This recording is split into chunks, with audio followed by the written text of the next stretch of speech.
So we don't have anyone signed up for public comment for agenda items. We're going to start with curriculum tonight. We have curriculum, activities, and personnel. And our first item on the curriculum committee meeting is the review of the elementary social studies proposal. So that's going to be with Dr. Ravarchik, Mr. Book.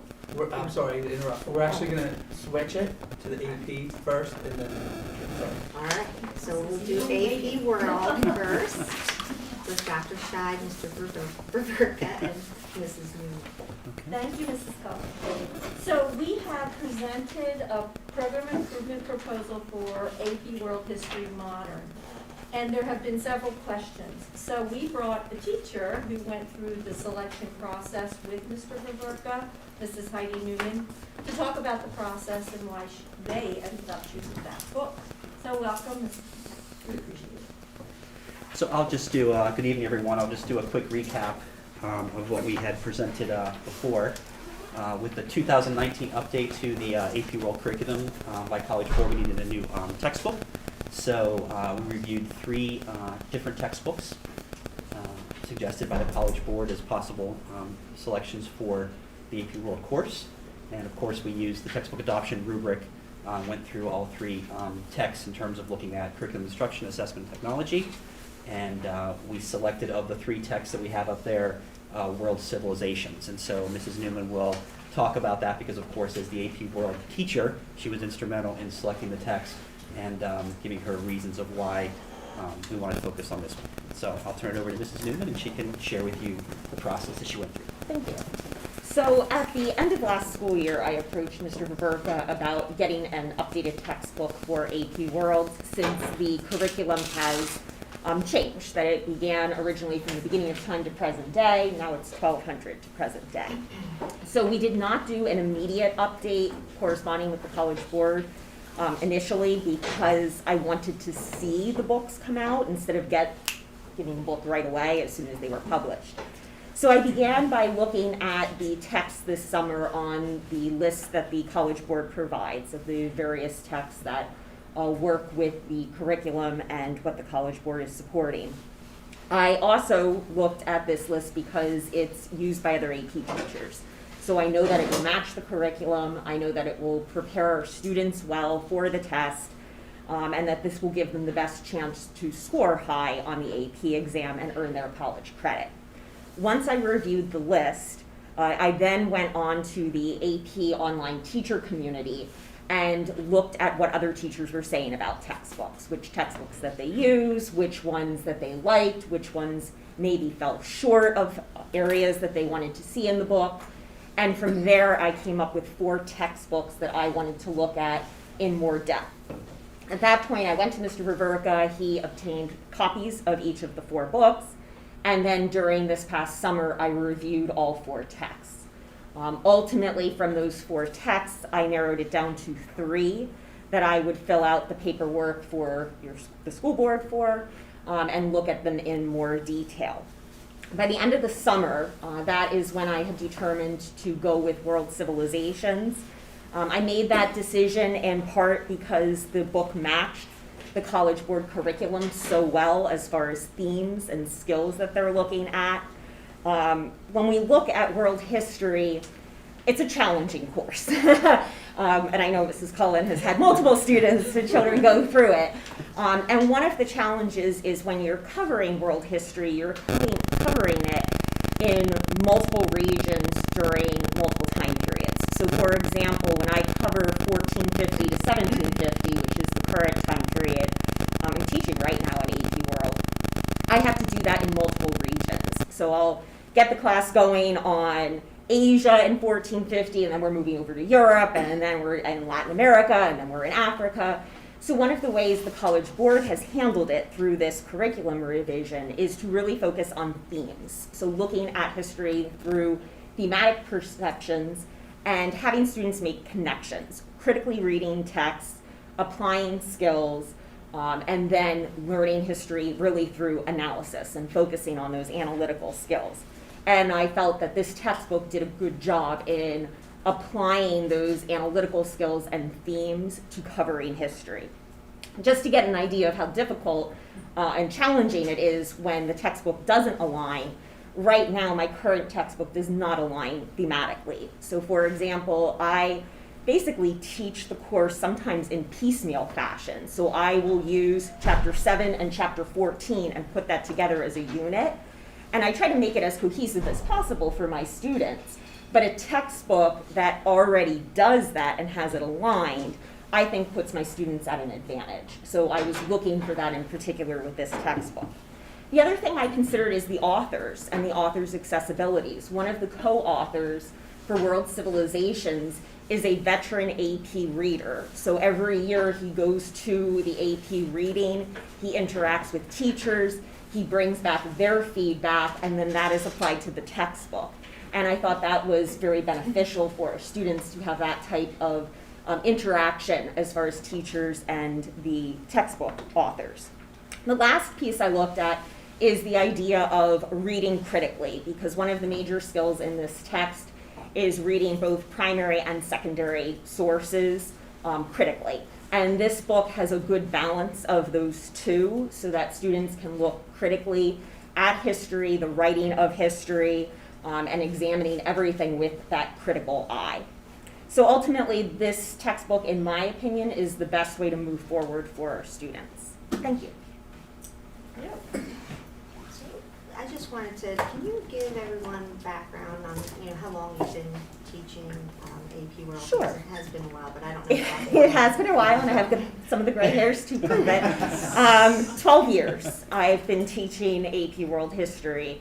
So I have seen this particular AP course and this history course has been through a lot of rewrites.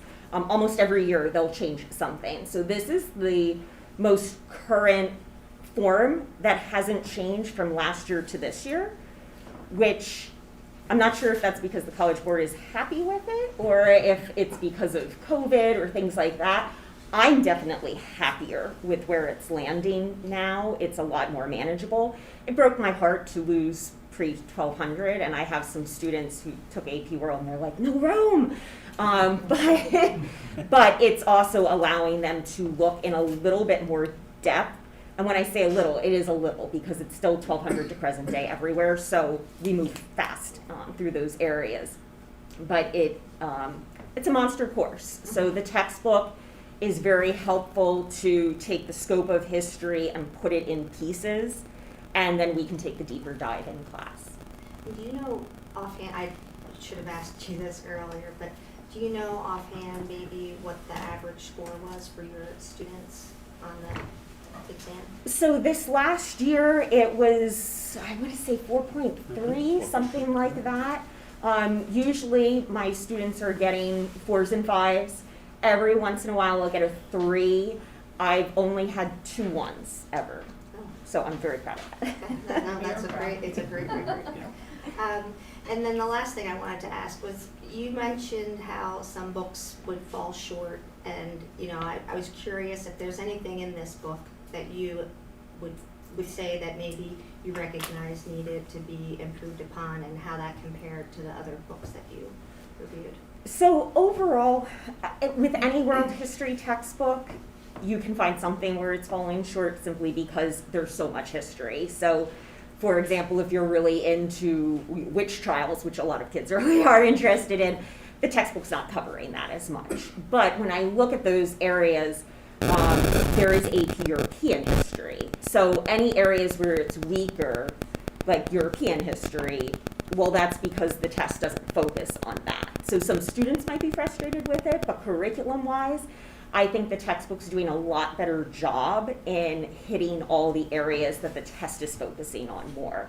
So there's more, for example, of a focus on Asia and looking at Africa, and my current textbook, those are some weaker areas, so it's definitely better there. But overall, I didn't find a particular area that I was incredibly frustrated with, so that was another reason why I selected it. I don't want to take up all the time. I know that other people have questions, so. I just want a little bit more background on how it when does the AP test, when is that taken? And do you guys break it up? Are you like block where half of, you get new students half the year, so they take it twice, like a group of students, or is it all year long? So it's a full year course, Mhm. and the test is usually in early May. Okay. So within the first, second week of May, usually that falls. I think this year it's May 12th for our exam. Thank you for that. Also, like you mentioned that it's based, like you tried to match it up with the themes, and like sometimes the old curriculum, you were like taking chapters to bring them together. And not to put you on the spot, I'm sorry, but just to get more information on what are some of those themes, and also like you mentioned, like the reading critically, which I think is super important. And when looking through some of the curriculum on my own, I feel like there was a little bit of bias. So just maybe more of your feedback of where you feel like when they are reading that they are really able to critically think and not kind of be swayed in a certain direction. Certainly. So you were talking about the idea as far as bias within the curriculum and then themes. Those are the two areas. So an example of one of the themes would be there's a revolutionary theme where it's looking at revolutionary movements. So that talks about the Enlightenment, and then we go in and we compare revolutions. So we'll look at the American, the French, and the Haitian revolutions and compare those, and then use that to compare to Latin American revolutions and the revolutions of 1848. So it's looking at a time period and a philosophy that's impacting social systems, how people are interacting, critically looking at government, areas like that. There are other themes where it's looking more at the idea of connectivity and trade. So it will focus on interactions of different groups through trade, and it will then look at different trade routes like the Sub-Saharan, Indian Ocean, the Silk Road, areas like that. So those would be the themes. Then as far as the idea of bias within anything, the approach with the AP World curriculum is really taking apart text, both secondary and primary, and analyzing it. I use the acronym SOAP. So we look at the speaker, the occasion, the audience, and the purpose. So with any text that we're looking at, well, who's saying it, who's writing it, what's the occasion, what's going on within history, who's it for, and what's the purpose of it. And I don't limit that to looking at primary sources, because the College Board does test them on historians that are secondary sources, but we also look at it with the textbook. So if there's an area of, sometimes they'll do, and I think this book has like a historian point of view. I forget what they actually called it, because it's been a while since I've looked at the book, since it was this summer, but they'll actually have historians writing about a time period. And the idea there isn't necessarily to say this is the end-all be-all with history. It's to say, here's a historian's perspective. How would you break apart what's going on? And we look at it, and this is where the themes come in, because you can see the themes kind of tying throughout history, and you can use the theme of connections between different groups or reactions to revolutions and say, well, how could that be impacting what's being written here? So especially when we get into the modern era, there isn't a lot of time-tested historical documents for what's going on right now. So a lot of it is looking at, well, what perspective is this coming from? What perspective do you as the student come in with when we look at some of these topics? So that's where we try to avoid the idea of bias, which is really saying everything has bias. It's acknowledging that and saying, okay, well then, what does that mean? What does it mean for our study within history? Thank you. That was very informative. Also, just last one basically for me is the part that it says, like, when you chose the world civilizations, that there's a focus on non-Western cultures. And I feel like I think it's important to have a focus on Western cultures as well. And I know like it's almost like teaching to a test, like, because you're teaching the AP, and I get it, like it's important, we want the students to achieve that college credit. I mean, they're working their butts off, it's a full year course, I totally get that. I don't want to strip that from them. But I just hope we're not missing more of like the meat and potatoes of history and kind of skipping on some things. And I guess that's where my heart is with it, that I want them to learn, the true history of everything, and not so much of kind of like how they're like with everything with social emotional learning, kind of sweeping, like I want more of the meat and potatoes, and I don't know if I necessarily want, there's like that non-focus on the Western and I don't know if there's feedback as to why. Yeah, absolutely. So it's looking at the curriculum overall. So AP World is structured to make sure that it is a world class, not a US or European history class. So most of my students are coming to me with years of US history, and a lot of them are also then coming to me with AP United States history beforehand.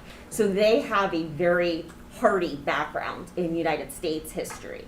We do hit Europe pretty heavily simply because, 1450 on, you can't talk about world history without Europe. It's everywhere, it's interacting with everyone. So Europe is definitely there. But for example, like I also teach the AP European history class. In AP World, we cover the French Revolution, but we cover it in comparison with the American and Haitian revolutions. In AP European history, the French Revolution is an entire unit. So we go into the nitty-gritties of the politics, the ideas, the executions, the Danton, Robespierre, all of the people, where in World, they don't need to know necessarily the people of the French Revolution. They need to know the ideas that are motivating people to make changes and then what the impacts of those changes are. So it's definitely there. It's the depth that's different. So when we look at the textbook, like our current textbook, it will spend maybe 7 pages going into the wars of religion in Europe. And AP World, they'll never test you on that.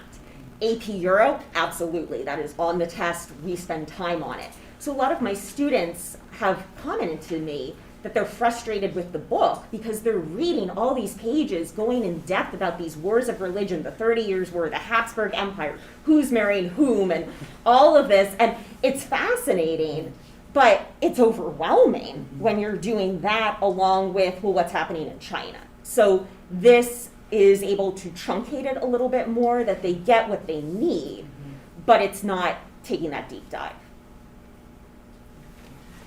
So you had mentioned that the kids right now with the book that you're currently using are already doing really well. And I didn't have a lot of time to go through the old book, but I was surprised when you're talking about narrowing the period of time that you're looking at. I would think that there would be more detail regarding the period of time that you are covering. And I saw exactly the opposite. I feel like the old book had much more detail, and I felt like this book was a gloss over of history. I felt like it was written by a commentator instead of a historian. The entire way through was I didn't expect, I was just going to glance through this book, I wasn't going to have an issue, but like the whole entire thing, and it's not even just it's not political issues through the book. My concern is the entire way through the book, it's the author giving conclusions the entire time and telling students what to think, and I think it's the exact opposite of critical thinking. It's telling the kids what to think instead of giving them information and having them draw their own conclusions from it, literally the entire way through the book. And that was, really what was frustrating to me as I went through it, and I felt like there really wasn't much detail about history. I felt like you could read it and you really didn't have a sense of the history when you were done reading it. And I'm sure you can supplement that, but it seems like it was more trying to tell a novel with descriptive words and opinions rather than actually focusing on what's happening in history. And I want kids to be able to read the book and draw their own conclusions. I want that to be the conversation. Like one of the examples that I brought up before was when they talk about the terrorists, right? They're telling the kids their psychoanalysis of terrorists and what they should think about terrorists. Wouldn't the smarter thing to do give some more detail of the history of certain terrorists and then say to the kids, now, why do you think the terrorists did that? What do you think is going through their minds?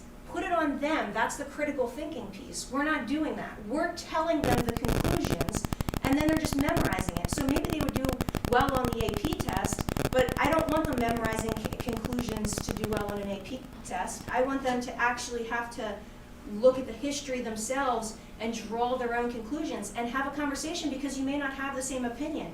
And one terrorist situation isn't necessarily the same as another terrorist situation. I can tell you that you certainly wouldn't apply their analysis of terrorists to ISIS, because it certainly does not match when you look at their description of the way those terrorists think.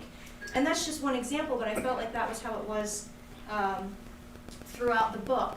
Last curriculum committee meeting, I had asked, up until Dr. Bolton got here, the process didn't require any more than one book. And so a lot of times it was just renew a certain book and that was it. When he came, it changed to you have to have a minimum of 3 books. And, you know, that's been kind of my concern, that I feel like we focus on, we pick a magic 3 instead of going on more than that. And so when we had that last curriculum committee meeting, I asked why we were focusing on just those 3 books.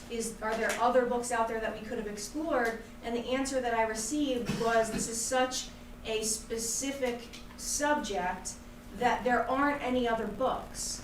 But since then, it's been relayed that there are 6 books total that are approved that could be analyzed for this. I've been asking since that meeting in November for those books. No one will give me the list. The answer I got was, well, the teacher will tell you why we picked this one at the meeting.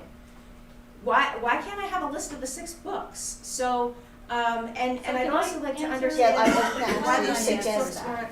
Let's I'm break trying it down to- into questions I would that like to people know can answer. why those 6 books, why we're not analyzing everything that's out there. So there's a list of books, there's a lot of books, not 6, I don't know where 6 came from.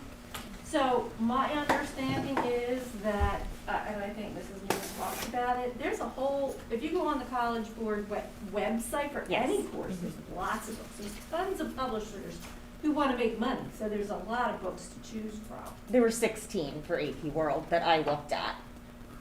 That's very different than the answer I got last curriculum committee meeting, so I don't know where that came from. But anyway, so there were 16, and that's how Mrs. Newman narrowed it down to 4. And you have to order that, right? So they come to you physically. And then out of 4, you narrowed it down to 3, and then so on. So she's already talked about that. I wanted to go back to the other question that Megan, Mrs. Baines Clemens had about the reason, why it's not in depth. And you were speaking about the themes, but So in selecting an AP book, it's different from selecting a book, let's say, for my honors history course, because the idea is analysis and analyzing using those themes. So the textbook and the way the authors are structuring it, and the reason why I'm looking at what the College Board is recommending is because the books do this, is that they're trying to pull these threads throughout history that are linked to it. And that when you're looking at critical thinking, like you mentioned, concerns regarding terrorism, the idea is you would be looking at primary sources, people writing about the time period, and that's where you're analyzing then that document and you're digging deeper. So what you're picking up on is that thematic approach. They're not going to write it like they would an honors history book. What you were describing is more of an honors level text versus how the AP curriculum is approaching it. So that's probably what you're picking up on there.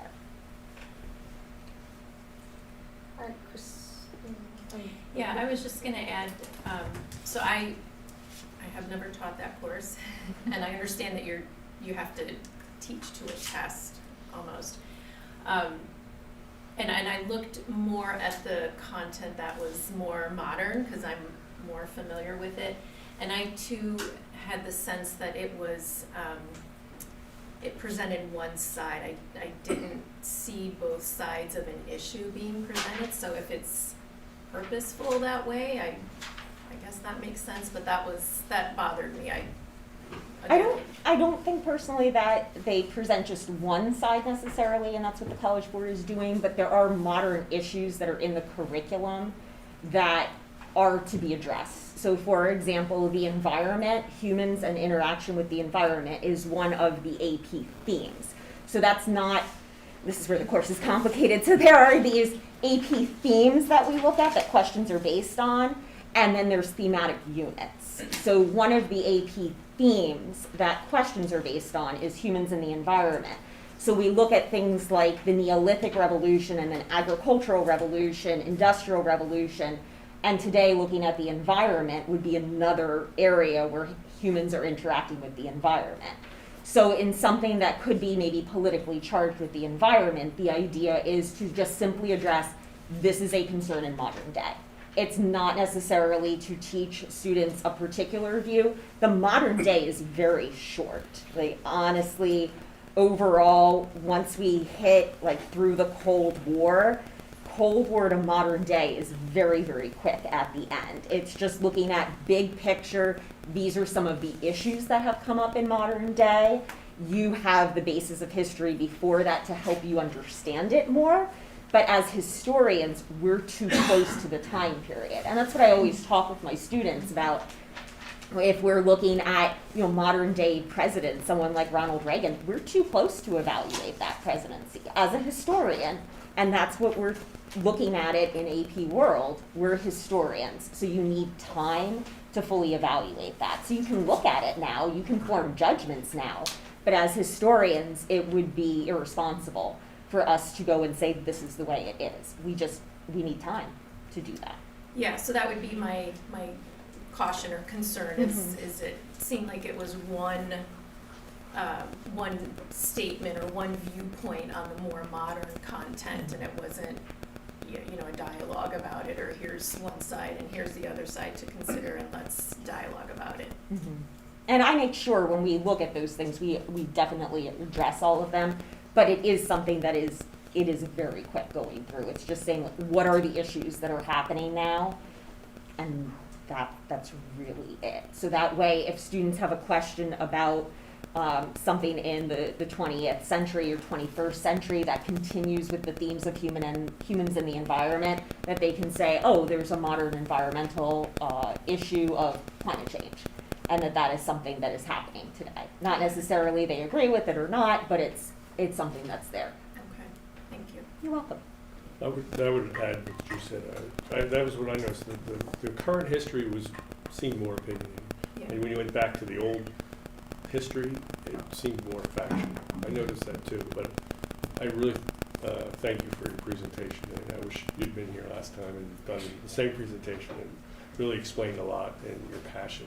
I appreciate that. Thank you. You're very welcome. I'm really glad to see all the work you put into Thanks. selecting. Thanks. And just to briefly go back to the purpose of the AP course, I hear the argument about kind of teaching to the test, and no one likes that in general terms. Like with the PSSA, we don't want to teach to the test.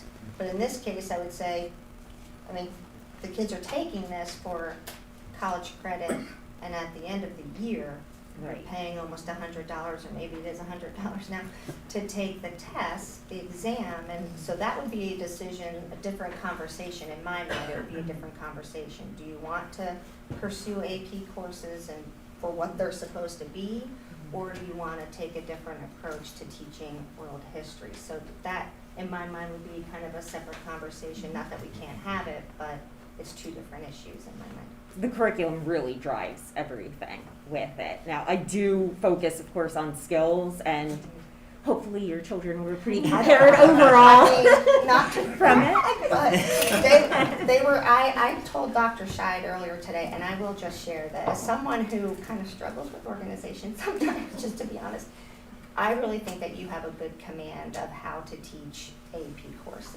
And as Mr. Wurst said, I appreciate your passion for it, and how much time you put into looking at the different books. And I'm glad that you could be here tonight to explain it, because I think it does help, especially like the question about why was the focus on non-Western cultures, and then to explain it, and you did well, is that they do have that AP US history right beforehand, and the focus is it's a different course with a different focus. So I appreciate it. How many kids typically each year take this course, AP Modeling?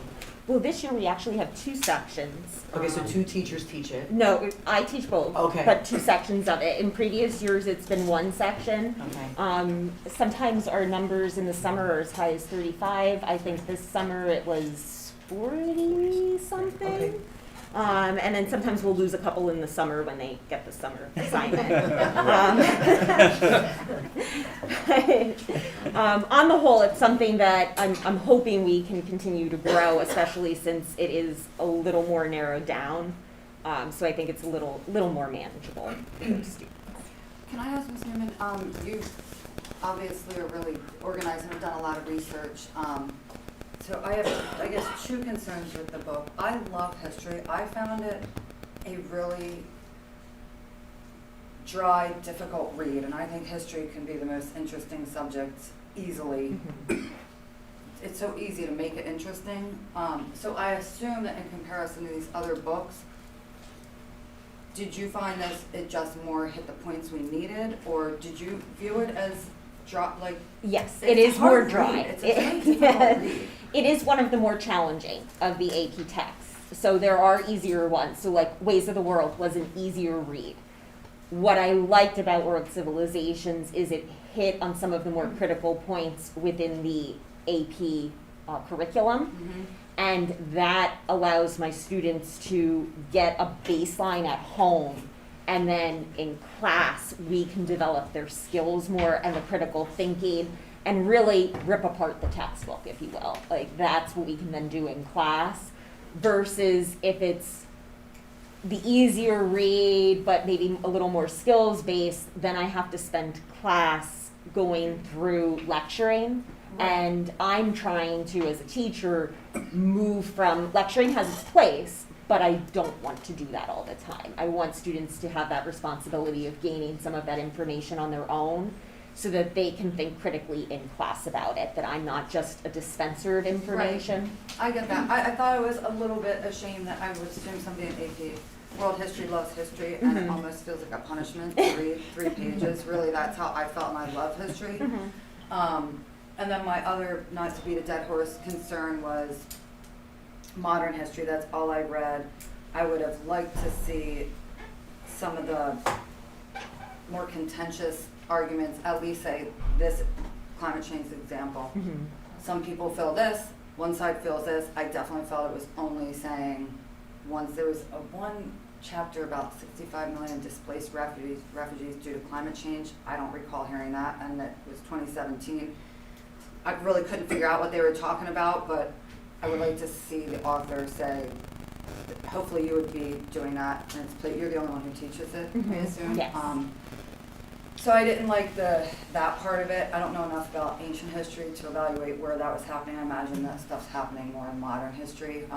And something like that with refugees, that would be connecting to the themes of movements of people. That environment can influence the movement patterns of individuals. So that can go back to the Indian Ocean trade routes with monsoon winds, but it can also connect to today with potential changes in temperature and people moving. Right. So most likely, and I'm not looking at that page exactly to see everything that's written there at this moment, but that's more kind of the idea behind it, that it's looking at, can you see big trends throughout history and pick up on them in modern day as well? Not necessarily focusing on, refugees or this. And I do understand we have to teach the test in this course. That's the point. I would love to see a textbook that hit all those points and made it really, really interesting.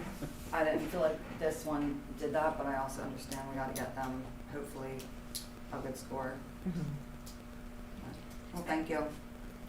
The only other thing I was gonna add is just that I felt like I thought they wasted a lot of space throwing out random comments that they didn't elaborate on, so you don't even know what they're talking about. And if you're not, if you're reading this book to learn about history, and it's kind of like they just wanted to insert comments just to insert comments, and then there's no context, you have no idea, it's just wasted space because you have no idea what they're talking about. And I honestly thought it was the worst social studies book I'd ever read. But that's I fine. mean, if you remember back to college textbooks there, I never found one riveting. and I was a social That studies. was an issue to keep trying. Out of the house. You know, but I think I hope that you're hearing the takeaway, and this would go for all of our classes. We've talked about it over and over and over again. We know what exists in the textbook world. We know where they generally fall short, especially with the modern day. So, you know, I put that responsibility on your shoulders, that you would make sure that our children are being able to have good dialogues about these topics, and they're not being force-fed one point of view. So, and I would trust that you would, you know, do that. Okay? Certainly do trust. And Thank you so much for coming. Yeah, thank you. It was really helpful for everybody. It was very helpful. Appreciate it. So then we could move that, if everybody's agreeable, we could. You know, of course, if you have any questions, and there are some board members who aren't here, but Okay. I think that can go to So are you January. asking if everybody is in favor of moving that? Yeah, if we can move it forward to January, I think, because she would have to get it, this would be for, This would be like, the next year. yeah, for next year, so. You know, if you have any reasons not to move it forward, let us Well, it know. was, like I said before, it was very helpful to have her here explain the history, what she did, and all, and that makes it so much easier to understand what's going on. And I think we should do that more. Yeah, so, and Ron, you had mentioned this is one of the things that you have talked about, is having more time with things and maybe having, and in the past, we didn't have the in-depth explanations like that, but seeing it tonight, it would be helpful, right? So we'll, I think that going, you know, in Very, the future, very that heavy, this is the way thick we book. should do it from now on. Yep, totally agree, we will do that. Thank you. Okay. So I'm not in favor, just. Okay. put it out there. The next thing we have is the elementary social studies. So in similar fashion, with the elementary social studies program, we have Mr. Ververka and teachers here tonight to just talk more about that process, and we actually use the program with the students. So I'll hand it over to Mr. Ververka. Oh, thank you, Jeff. So again, I just wanted to recap the elementary social studies program that we decided to renew for next year, if possible. We were looking at the social studies program across the elementary level, and our last curriculum was written in 2012, so it's been a little while since we've done some work with this, and so we're really trying to bring some continuity to the social studies program. We wanted to provide teachers and students with some consistent resources. There was definitely some inconsistency across the board at the different schools and the different classes in terms of what was being used. And we also wanted to align with our curriculum renewal process. We're doing a curriculum renewal process, K-12, through all the different subject areas, and social studies is one of those. And so we wanted to make sure we had a nice, robust resource that we could use to enhance our curriculum renewal process as we went through that process. And so, as I had mentioned before when we presented this, there were 3 programs that we looked at. One was from TCI, one was from Savvis, and one was from McGraw-Hill. There was a teacher committee that consisted of 4 teachers per grade level, and also the elementary coaches that were involved. Programs were assessed using a rubric, and then after each presentation, we would have discussions, and then at the end of our committee meetings, we would also do grade level and whole group discussions. There were multiple programs, again, looking at the multiple programs, looking at the positives and negatives of the programs. We came away from that teacher committee with 2 top choices. It was the Savvis program and the TCI program. And so then the programs were brought back to the curriculum office, the curriculum supervisory team, looked at those connections with our Making Meaning program. We looked at the science program in terms of the inquiry-based, in terms of how we wanted to move forward and make sure that we could integrate those, whatever program we chose, with those other initiatives that we were undertaking. After that evaluation was complete, we came back and decided that Social Studies Alive was the selected program. We then started to pilot the program this year in multiple classrooms. And so we have essentially 4 teachers per grade level piloting the program now. And 4 of those teachers are with us this evening. And actually, Dana Pipnishny, sorry about that. Dana Piv. I can't pronounce it. Is with us, and she's one of our instructional coaches at the elementary level, and she was actually very instrumental in this whole process. She was with us along the way as part of the teacher committee, and also as we brought it back to the curriculum team. She looked at it as well. Most recently, we had surveyed teachers and just asked them to give us some feedback on the program. And as you can see up there from a couple of the highlighted comments, teachers are really enjoying the program, and students are really engaging with the Social Days Alive program. So we wanted the teachers to talk about it a little bit tonight and give you a little more feedback in terms of, okay, these are pilot teachers in the classroom, and here's what they've been experiencing with TCI while they've been piloting it with the students. Okay, and so we'll start with Dana again from her viewpoint as a instructional coach, but then also one of our first grade teachers, Amy Jankowitz, could not make it this evening, and so Dana is going to also read a testimonial from her as well. So I'm Dana Pipnichny, and I was in the classroom for 25 years and then became a coach 3 years ago. And social studies is definitely my passion. Joan knows. So I was on the committee to select the program, and I've also witnessed the program firsthand in the classroom. So I had a whole bunch of notes, and I did jot it all down because I thought I'll forget something if I don't write it all down.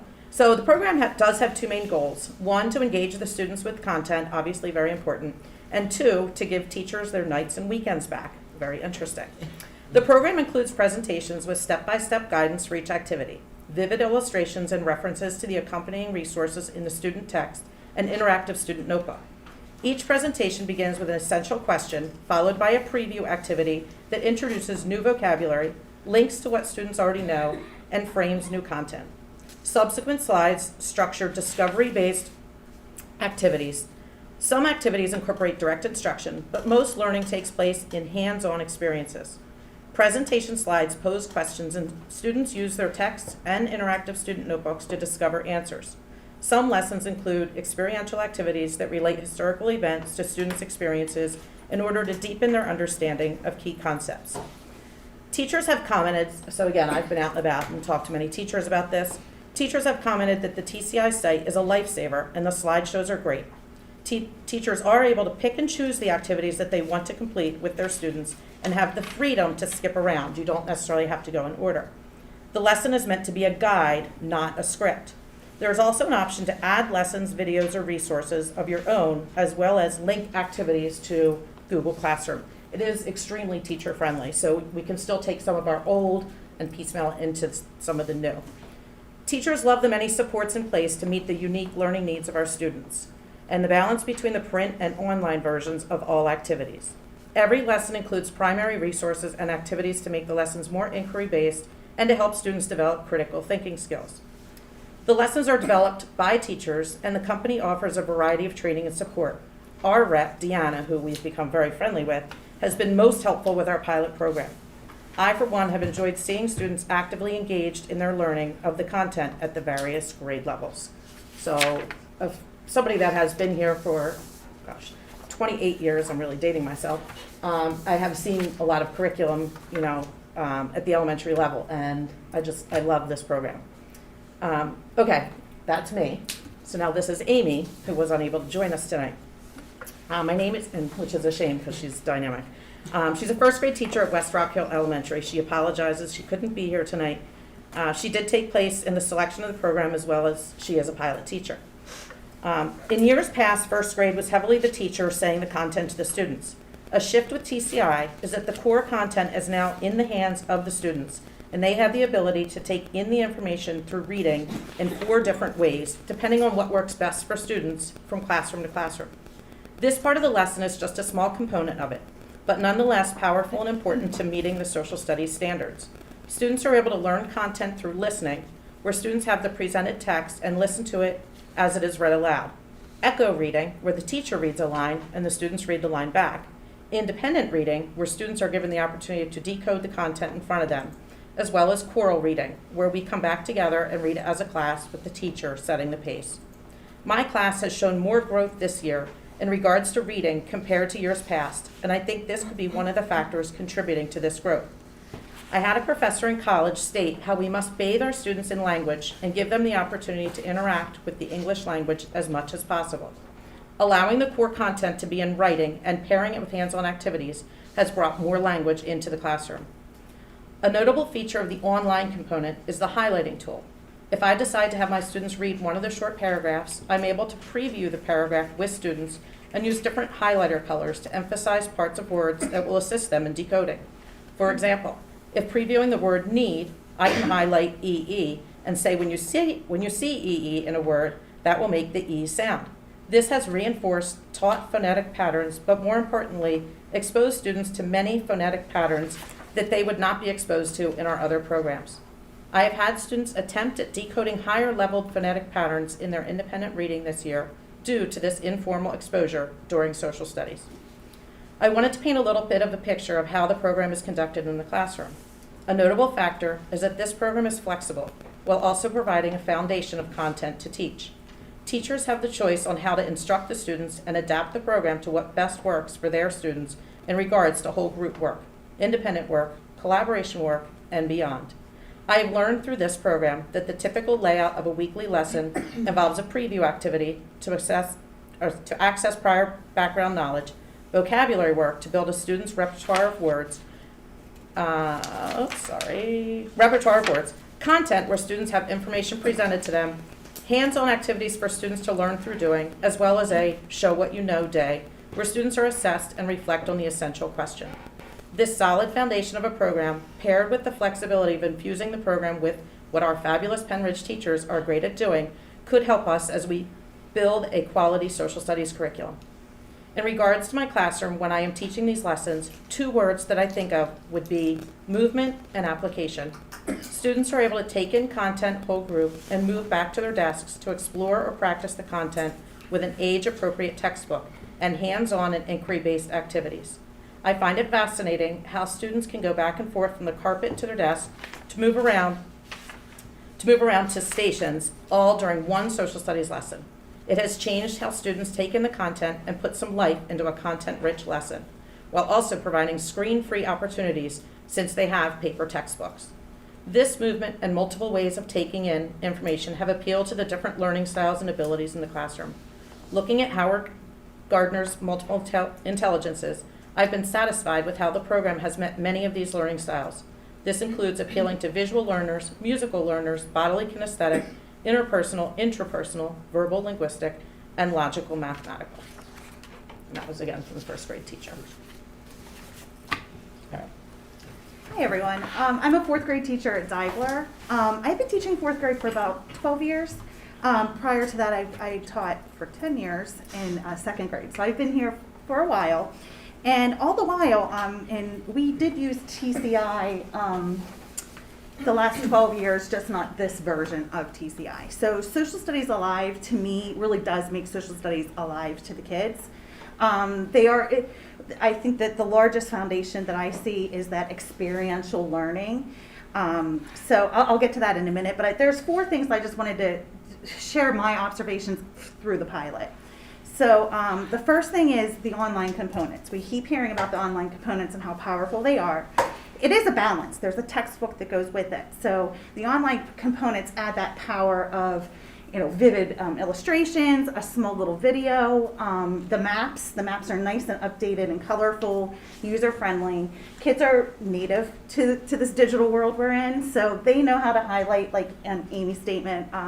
They highlight the tools. They really like doing that, which is nice because then, especially in 4th grade, we ask them to explain their thinking by using evidence. Evidence from where? Evidence from the text or from the source. So they love to go back and highlight and do that. They could do that in the paper book too. So I mean, there could be a nice balance between the tech and then the paper component. But from my experience through the pilot, the kids really seem to enjoy the videos. The images are vivid, the maps I just mentioned, but there's this other technology component that the kids gravitate towards, especially in free choice outside of the social studies time. They have these like lesson games that the kids can review and reinforce and practice vocabulary skills and things that are learned. So they're choosing it, which tells me they're enjoying it, that they're connecting to it. There's flashcards, and then the assessments are really powerful. I co-teach 4th grade, and my co-teachers for learning support. The assessment is very powerful in that you can change any of the assessment questions from a 4, multiple choice question to 2 choices to open-ended to drawing. So I find a lot of power in that because to meet the needs of all of our learners, it's addressing that. The second thing I wanted to highlight is I just started mentioning it, the differentiation, modifying the tests, as I just said, and you have them in print too. My other favorite is the read aloud speaker icon. So you have this text, but you can hit a button and it can read aloud the text and highlight as it goes. So kids can track better. Teaching 4th grade is a little different than 1st grade in that they're not decoding, but they're reading to understand. So those little tools will help a 4th grade learner access the information and take it in, no matter what their learning style is. Let's see here. Other modifications that I've been able to use is, was mentioned, Dana mentioned, was a Google Classroom. We use Google Classroom in 4th grade often. You can take any of the components that are digital and pick and choose almost what works best for your students and what you want to highlight and show, and then you can just attach it right into a Google Classroom activity or lesson, which makes it really easy on a teacher side, but easy on a student side too, because it's all right there in one spot for them. Seesaw is another way you can make modifications, because you can take the information and add it into Seesaw and make modifications as needed. So for me, that creates flexibility to meet the needs of my learners, not just this year, but next year when I teach it, I might modify it differently depending on the students I have. The third thing I really like about it is it's all there. You can get an LTS at any moment. You can have someone that's new to a grade level. You're taking in, as an elementary teacher, all kinds of subjects, reading, math, social studies, science, you're taking it all in. When you have something that's all there, you have something to work from, and then you can add in what you need. So the framework is really, really nice, and it allows for the activities to fit into the, I'm older. Not as old as you, but older. But I can use the activities that are tried and true, the ones I've used over the last 12 years, like mass production, wrapping up candies, to learn about factory working in the Northeast region, seeing what it's like to work in the factories, or what is mass production, let's act it out. So that goes with that experiential learning. And the last thing is having teacher choice.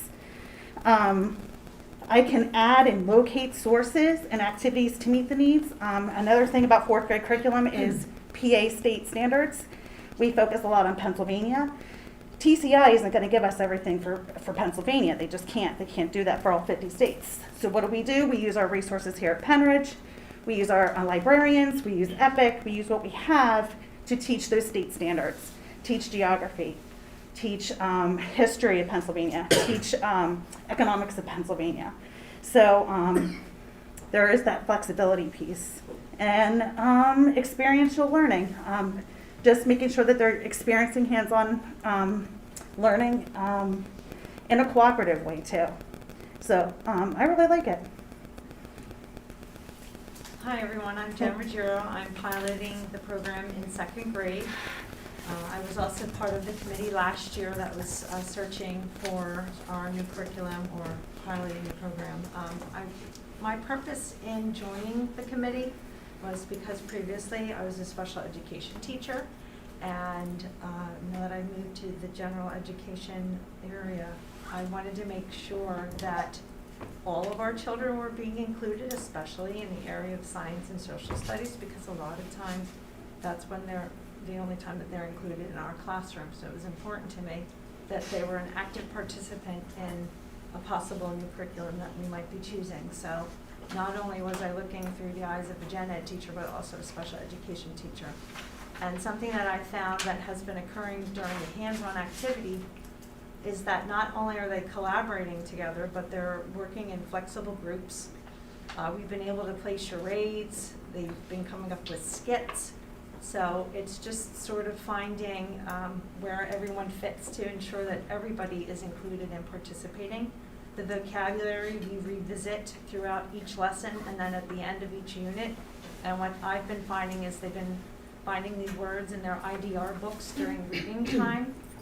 And the way that the social studies curriculum seems to be lined up is when we get to turn and talk to our partner and work in groups, it reminds me of our making meeting and being a writer activities that we encourage the children to do.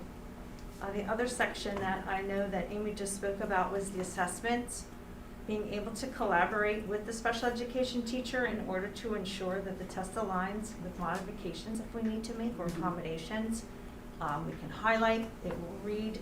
So if you have 7 children in your classroom and each of them, you know, if they get pulled out to have the test and if they're on different areas, especially if they're typing in their answers or writing, it's nice that the assessment will actually read it to them, whether they take the test online or in paper. And it's not just a one-time read. They can go back through if they want to. And pretty much you both covered my other areas of what I found. Good evening, I'm Jackie Beldan. I've been at Grass Elementary. Dane and I have been partners for many, many years. So I've been teaching social studies for 18 years. So I'm going to kind of reiterate what all of these lovely ladies have talked about. I'm going to kind of say the same things, but as a 5th grade teacher, some of the things that we've noticed, that the lessons are all student-centered and they give an opportunity for the students to have a voice in the classroom. The preview to each lesson includes many questioning strategies. So the preview to the vocabulary, up to show what you know, the level of questioning is a little more challenging and it really guides the students along to the end of the processing assessment. This allows them to build arguments and evidence. It also allows the students to discuss that dialogue in small groups. What I like is each lesson has that reading component, which you've heard the ladies talk about, where we're able in 5th grade to actually model and teach the reading strategy we actually use in making meaning, and we carry that over to the social studies reading. This includes a variety of graphic organizers. Lessons offer the opportunity for the students to find that evidence and basic information to support their responses. And the online component offers that ability for the students to draw conclusions based upon the evidence they find. And again, reading with a critical eye. When you're in 5th grade, we want to get them ready to move on to middle school. So it really allows the students to do that.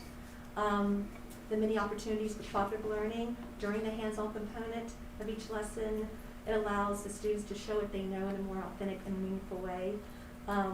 The last part is the show what you know, the assessment, the processing assignment. Challenges the students to show what they've learned in creative ways using the multiple intelligences. For example, when we talk about a historical figure, they can make a plaque representing that student's or the explorer, an I am poem. They can write about analyzing a historical piece of art. So there's different modes of assessment for each of the lessons. The online component has been great with the audio version for my learning support students. We can select a different reading level for those students to give them confidence as they read. The vocabulary flashcards, you talked about the lesson games. As a 5th grade teacher, my students love gamification, so just seeing the lesson games are really engaging for the students, and they do, like Mrs. Weir was saying, they love to play those, even at indoor recess. The mentor text, there's a section for the teacher's resource, I think it's the blended learning, enhanced learning, that gives you lots of opportunities for other videos. Mentor text, to include that in your classroom if you're looking for other ways to enhance what you're teaching. And I think most important, I teach this at the very end of the day, so 5th grade students are at the point ready, to go home, but they love social studies. And to have them move from the rug back to their seats at 2:30 in the afternoon has been great. The one thing is having that journal, everything is in one place. There's no handing out worksheets, so the transition time is less than me passing out something, so having everything in the book and using the computer too to transfer information has been really wonderful. And I think the last part that I spoke with Keith about is seeing the amount of writing my students are doing. At the end of each lesson, after going through the questions, they have the show what you know, and they have to back up with evidence from the text to show their thinking. So having them write a paragraph every time they end the lesson has been wonderful. And to get the students to do that at 3 o'clock in the afternoon can sometimes be difficult, but they don't know they're doing that. So having that modeling, starting from September, they're able to just learn the well-crafted parts of a paragraph and use their evidence to back up their reasons and can do that beautifully. So that's one component, the writing, that really has made a difference, carrying that over to my own writing program and in reading. So I feel like this program has all the components that really enhance the students' learning, the reading, the writing, and the thinking critically. And they really enjoy the program. They do. So, thank you. I forgot to add something, I'm sorry. I'd just like to point out really quick. I'm sorry. Also, in case they're absent or if they're pulled, they're able to navigate that toolbar that's on the left, and they can actually find the lesson that we've taught and listen to it or follow along. Because sometimes when we teach something, it's hard to recreate it unless we were videotaping ourselves. But with this particular program, not only is the workbook online, but they can just go right into that particular session and see exactly what we talked about that day.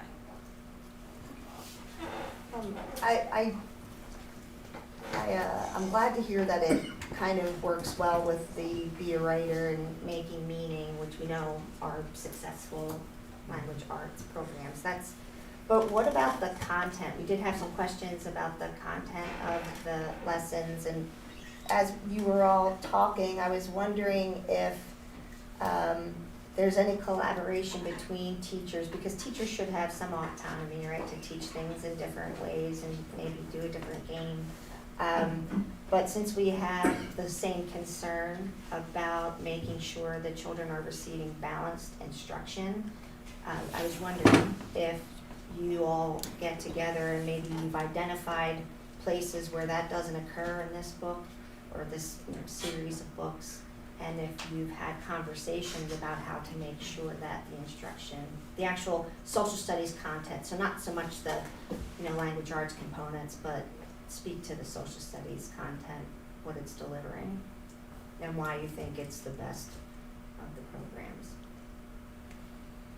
I can just start out and say that we've gotten together multiple times with grade levels to talk about the scope and sequence of what we've been doing, the content piece of it, and definitely suggested some things that we could change moving forward or things that we could adjust as we move forward with it. But it's one of those things where we feel like the program provides a good foundation of the content there, and then we can expand on it and we can enhance it through the teachers in the classroom.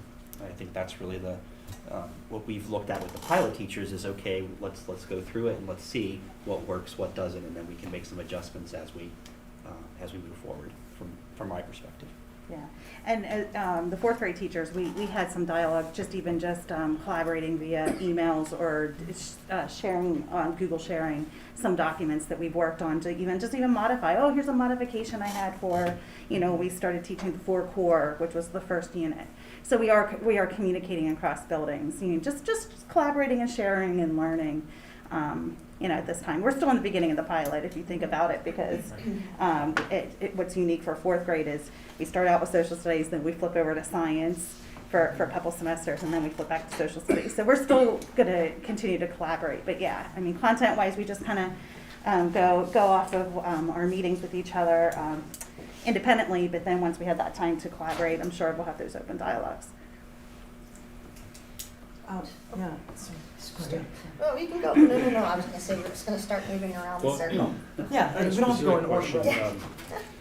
So when I read all the feedback, the comments from the original evaluation, to me it jumped out that the 1st and 2nd grade didn't seem to like this program as much as the 3rd and 4th grade. But you obviously get feedback from the 1st grade and 2nd grade that it is working out well.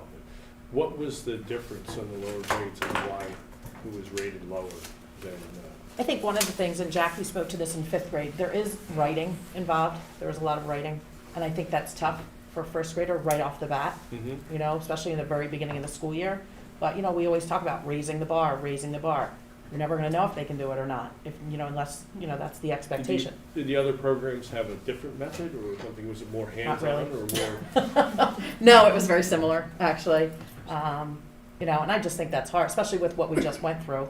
So I think it was even this year, it was even more, difficult with these kids coming in, 1st graders with the writing. was the big piece. And then, there was workarounds. Teachers were, putting things into Seesaw, and kids were able to speak into Seesaw, instead of having to write.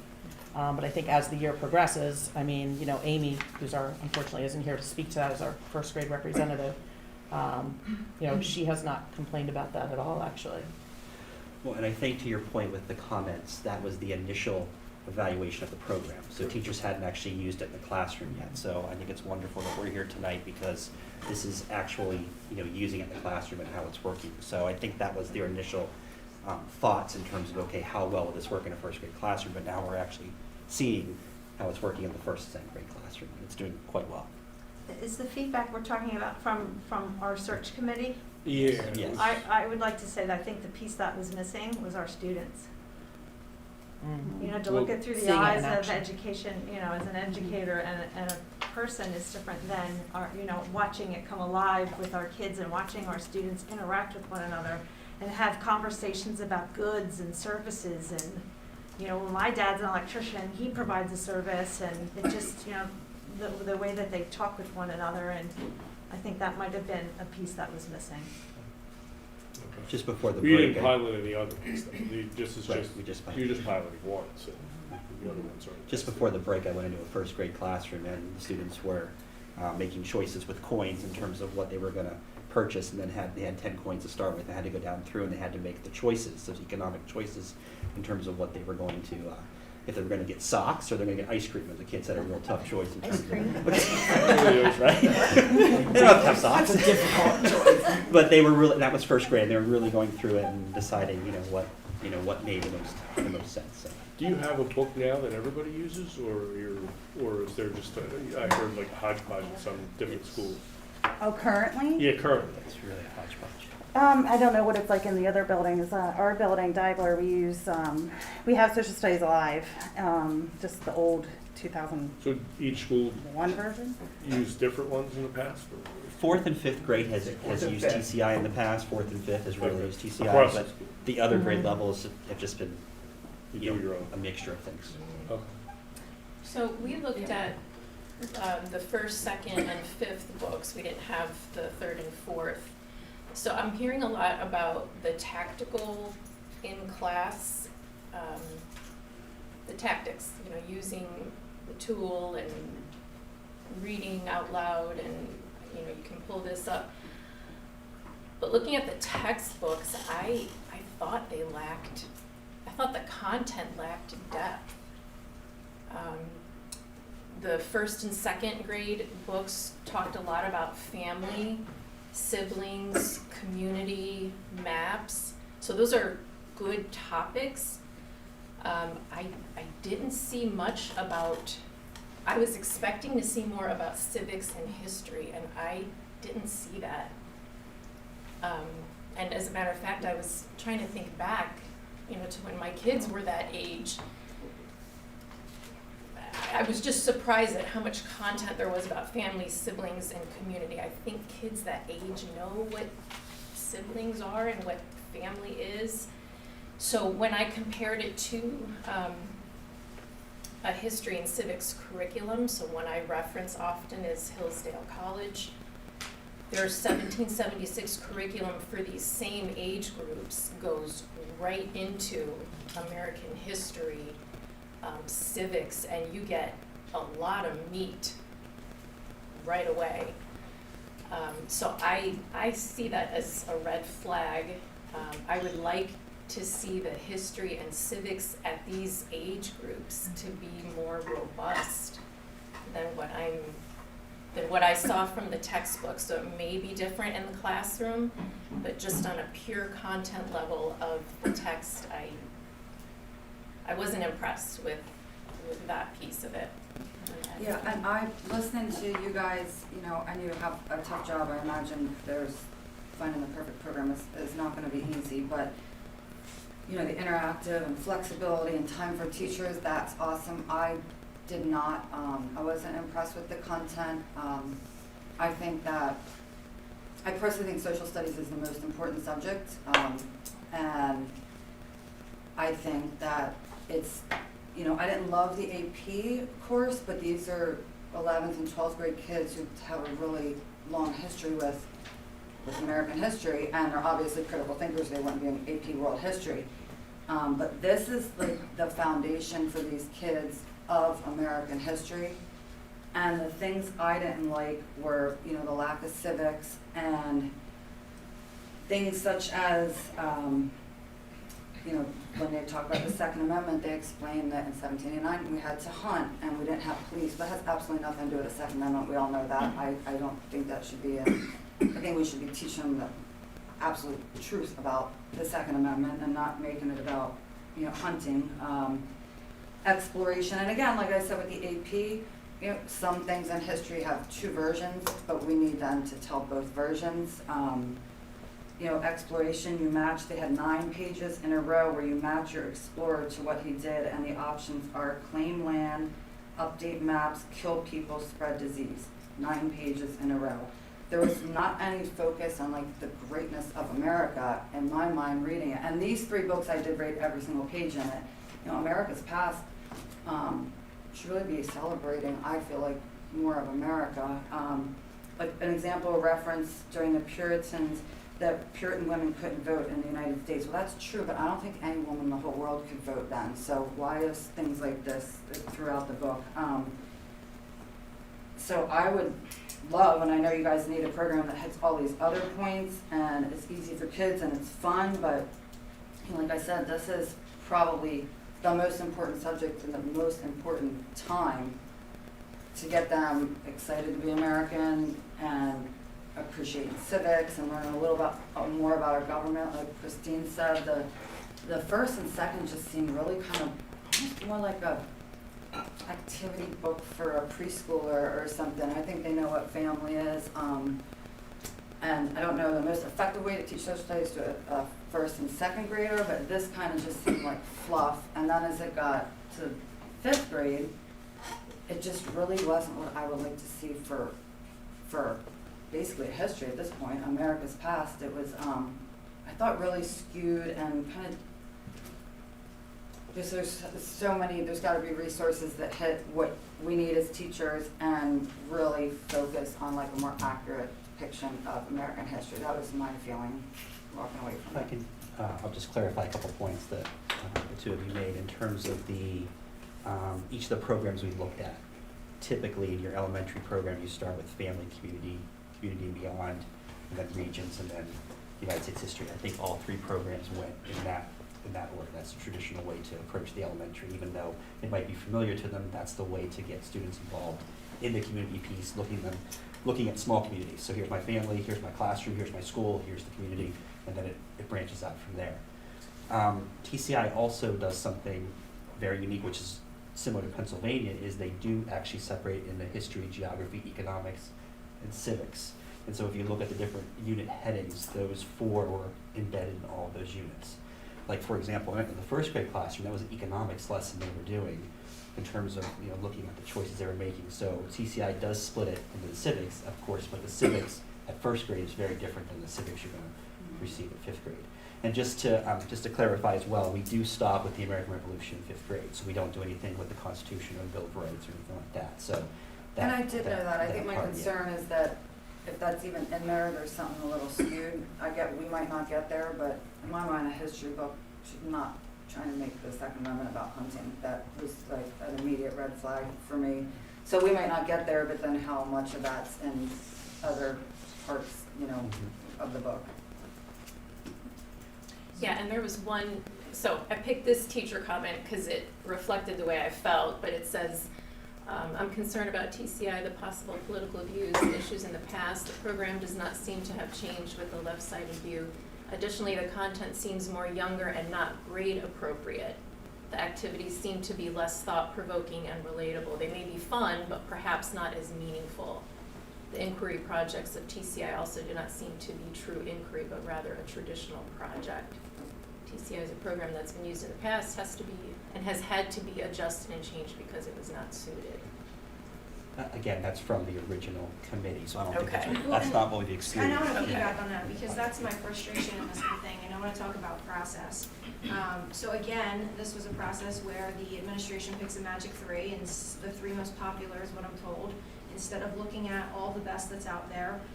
I think that the best job we ever did with approving curriculum is the Reading and Language Arts program that Stephanie Washam did, where she looked at everything that was out there and found us the best and led the way. If she picked the three most popular, we wouldn't have the curriculum that we have right now. And everyone around us is now picking it up because they see how effective it is here. And I think we need to be leaders and not followers. And so we take three texts and we give them to the teachers to decide which one is the best. I'm looking at some of your comments, and it's not consistent with what you're saying now, because some of you rated this as the last choice, but you didn't have the opportunity to actually explore any of the other choices that you chose first. So the first meeting that the teachers have, it's clear that this is not a one-size-fits-all. It does not fit for all grade levels, and it does not fit for all students. And TCI was not, the first choice. And so then there's a second survey of teachers because, I felt like, and I feel like the comments reflect this, I felt like it was very administrative driven to say, hey, this is why you should have picked TCI instead of the options you originally picked, and pushed the choice to TCI, which again was still neck and neck with the other programs. There was not a one-size-fits-all. And at that point in time, based on the process that we use in this district, this should have come to the curriculum committee, and the curriculum committee, at that time, I would have said, look, there's no clear winner. Let's see what else is out there. Let's see what could meet the needs of everyone better in the entire elementary school. You're talking about purchasing this for 6 years. Let's put the work in and find the best for our teachers, the best for our students that actually meets the needs of all students. But instead, it was rammed through as a pilot in the schools. I've never seen a pilot get taught where you're actually teaching curriculum in the schools before it's ever come before the curriculum committee. And then it's like, well, now we've already gotten this far. I know the process maybe wasn't right. We'll fix it next time. Let's still just approve this curriculum. I don't think that that's right. I don't think it's fair to our teachers. And I agree with a lot of the feedback that came from our teachers then. And to say, well, now that we gave them a this or nothing option, everyone loves it because they don't want nothing and they don't want to have to dig for resources. Well, I don't think that's really fair to say it's an either or. I think that what we should be doing is expanding those options for our teachers to be able to look at something, look at other options that are better. And to be honest with you, I feel like this is very cookie cutter. I feel like we're forcing everyone into a box, and these are hand-picked comments. And again, I'm told this isn't curriculum, this isn't a program, this is a resource, this is a textbook. Program, curriculum, and I'm listening to everyone talk. Curriculum, program. I asked before this meeting, because at first I suggested, based on everything that we've been doing so far, that our teachers we pay curriculum development hours all the time. Why don't our teachers have been teaching this for years. The fact that our teachers have to dig for resources is ridiculous anyway. Why aren't we giving them the time to compile all the resources in a scope and sequence, pick out the best things that everybody's been using over time, have shared lesson plans that would cost you a heck of a lot less than $230,000, and you'd have better interactive curriculum that our teachers have designed, and that's what we should be doing. We should be leading the way, not following. And I'm concerned about, people being ignored. The feedback that I'm getting is not the same as what I'm getting in this room. And do you think that we picked some teachers to come here, but do you think any teachers who are unhappy with this program and the implementation of it are going to come to a curriculum committee meeting in front of their bosses and explain why they don't like it and why they don't think it's doing the things that the administration thinks it's doing? First and second grade can't read this book. Well, I understand, but I want to make sure we take it in manageable, there's logical stopping points. So I think what I can sense from everyone is that it's great. Again, like I said before, it's nice that it works like the Be a Writer and the Making Meaning, it's wonderful that it has those language arts things, but what we're really supposed to be focusing on is social studies, and there seems to be a concern with the actual social studies content. And I feel like maybe that's important for, you know, the focus to be on that. As far as the cost goes, I think the last time we were together, last time we discussed this, it's $230 for the whole 6 years, is that? 6 years with It's like- the journal being re-ordered. Right, you have to order it again, so it was like $12 a student per year or something to that effect, I think it Something was. like around those lines, yes. Okay. Can someone explain to me why we're purchasing books for first and second graders who can't read them? And then how they're including kids with special needs who clearly can't read them? And I then don't think that we're purchasing anything yet, we haven't voted on it, and that's kind of what, I mean, I think that we've had a lot of conversation about these particular books, and at this point, rather than continuing to reiterate all of the complaints about it, I think that we need to give some kind of direction. I think we've heard a lot of the concerns, and if there's not consensus that this is something that people are lit on fire about, then maybe we should have, you know, a different look at something.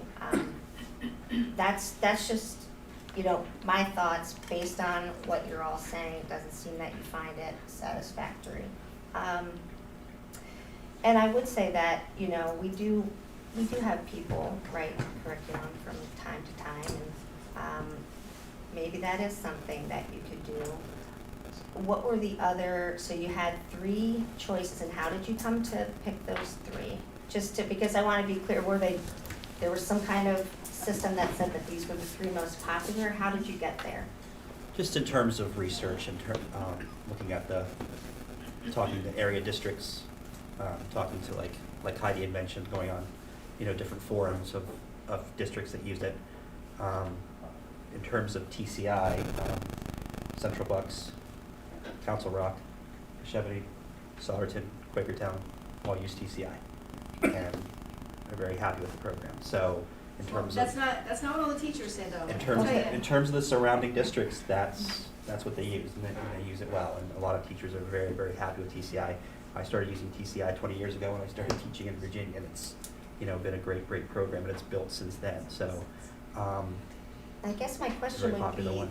as far as the content goes, like how are there are standards for social studies education, and how are these, you know, why is there not more in, you know, the younger grades? If there's other curricula out there that do cover those kinds of topics for, you know, the younger grades, why wouldn't The content's changed. Yeah, I don't know if, I The mean, content hasn't really changed. I've been here, this is my 28th year.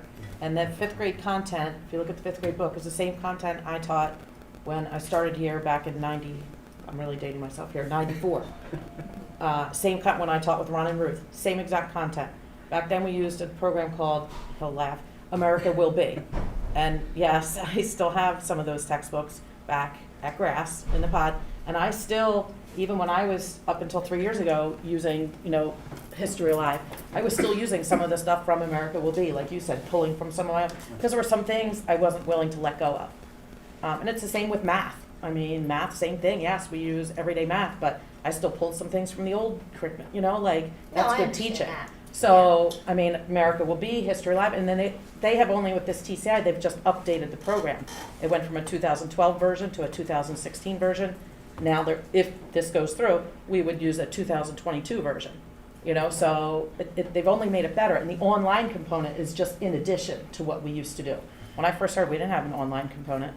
You know, even in 2012, there was somewhat of an online component, but not with the slideshows and all these interactive activities. But the actual content per grade level hasn't changed. Have any of you been introduced to the Gale resources that we have online that are free to the district? Did you know that we have those, and it covers all of the same content, I think better than these do? But the other thing about it too is you can actually change, you can print things out, you can actually change the spacing, you can change the coloring for kids who are colorblind, you can change the writing for kids who are dyslexic, you can have it read to you. All of the things that you're talking about, we already have all of those resources for free, but they've never been shared with you. And that's part of my frustration too, is I think, you know, in this process, we're looking at a very narrow piece of these are your 3 options, as opposed to really seeing what's the best for all of our teachers to use and having everybody explore everything. And I think that that's a better option. It updates all the time rather than having these textbooks, because, you know, it is, you know, it is important. This is the only subject that our kids with special needs, many of them, are being pushed into. And they can't read it, and they can't write paragraphs at the end of the day. They can't do these things. And so is inclusion a buzzword that we want to stick in a policy and say, hey, we know the definition of inclusion and this is what we do in our school district? Or is inclusion something that we actually want to follow? Because if that's something that we actually want to follow, then we should be leading the way and not teaching to a textbook. And I mean, some of what I'm hearing from the first grade teachers is they're put in a position where they have to read a textbook to the kids, and that's not how you learn social studies. In first and second grade, it's all interactive. It's all interactive, and you guys have already been doing that. And if we actually pulled together the shared lesson plans of what all of you have been doing and put the best of all of it together and gave you guys the time to do that, we'd have the best curriculum around. We could probably sell it to every other district, because we're already doing what's better than what other districts are doing. But to your point, it would be hard for someone new to come in and reinvent the wheel. But we shouldn't be reinventing the wheel. We should be putting this all together in a scope and sequence and shared lesson plans, all accessible to everybody, where you guys are really leading the way, because I love the passion in this room for social studies, and I think that you guys can do a much better job than these cookie cutter programs are giving us. And based on the feedback, it's clear how passionate our teachers are, and that, you know, everybody wants what's best, but we're trying to fit everyone in a box, and everybody doesn't fit. There's no program that you can fit everybody into a box that covers everybody from 1st through 5th, and so you're in a position where everybody has to settle. We don't need to be in that position. So I think that I did hear though that you could choose a reading level. All right, and so that would be an adaptation that this program would have, and I, you know. And Gail does do that too, just so you know. Yeah, so, but I do think that there's value in having actual, if the Gale thing is just an online program, I mean, you obviously have to have you can print the information, they have all kinds of activities that you can do with it. So again, there's more a to cost it. associated with that as well. That's kind of what I mean. I understand the issue with the disposable textbook, and I get that. On the one hand, you know, they can write in it, but I was thinking, I wonder how much we spend per student producing dittos that we print off. What's the cost? There's a cost associated with that as well. Is it more than $12 a year or not? Because if it's, you know, around the same amount of money and someone else is already printing it out for me, well, I'll, you know, probably take the textbook. But I think I'm still hearing some discomfort, you know. The one thing I wanted to repeat was, it's hard to judge when you're all doing one pilot. Everyone's usually it's probably gonna work out. I mean, there's a lot of, but not to try anything else is a disadvantage, and it's hard to make a judgment that this is the right one when we pilot anything else. What was the process in the past? Well, I was just going to say that in the past, like with the language arts, you did only pilot the one, but that was after examination of more resources. And before it was piloted, it came to us. Yeah, so I mean, that would be the difference. And so, yeah, this one did not go through the same. We had acknowledged that was an error. I mean, it was just mentioned during the curriculum renewal alignment system. It wasn't brought as a formal presentation, so that we are definitely. So I think really, rather than continuing to beat this thing up, like if you're not going to move on the content aspect, then maybe we should take a look, you know, we have resources, they are teaching and, Yep. I feel terrible because I know like those program features, they're like gold, and you guys are teaching so many subjects. So I feel for you, but I feel like that's just that content piece. I know that, like you said, not being a dead horse, but I just feel like it'd be so great if we could have all those features, but like this rich content where kids, like, they don't even know how to love America if they don't know about like some of those meat and potatoes. I think, and like you said, you haven't taught it. It's been the same curriculum, but maybe that's where we need to be leading from too. I would love to just like see that. I don't know more. I know. so I would take that as a directive, that Okay. those aspects that make it like the Be a Writer and the Making Meaning, those seem like attractive components of it, because we know that those are successful. And then the other thing would be maybe take a look at the content and find something that is going to line up with, you know, kind of what you've heard here. Can I ask how many of you would be receptive to, if we were going to pay curriculum development hours to bring all of our anyone who wants to together to actually design this around what you guys are doing and pull your resources together and actually design all of that? How many of you would be receptive to doing that? Because I think we could Well, I be think real that's leaders in awesome. this area. What's that? Asking your bosses to come in and see whether it's good I or mean, not.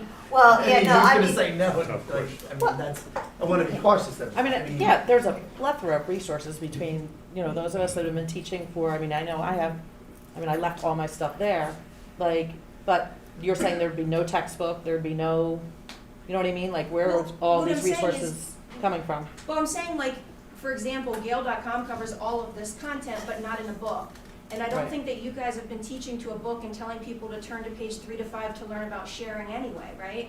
And so you can pull the pieces that you need, it has all the content that you want, but you guys can design the shared lesson plans, and then it's even easier for all teachers to step in. Any new teachers who come in and they have these top of the line shared lesson plans to use on all of this content that's really including kids and prioritizing interactive learning. I mean, I think I would love to see what you guys would put together doing that. That would be a ton of work. I know, I That would be, I'm passionate, trust me. beautiful, but I don't But if agree you that divide that's it- what we if you do. divide it up, you teach it half of a year, we have 21, let's just we have 21 teachers per grade, we have about 20 teachers per grade level.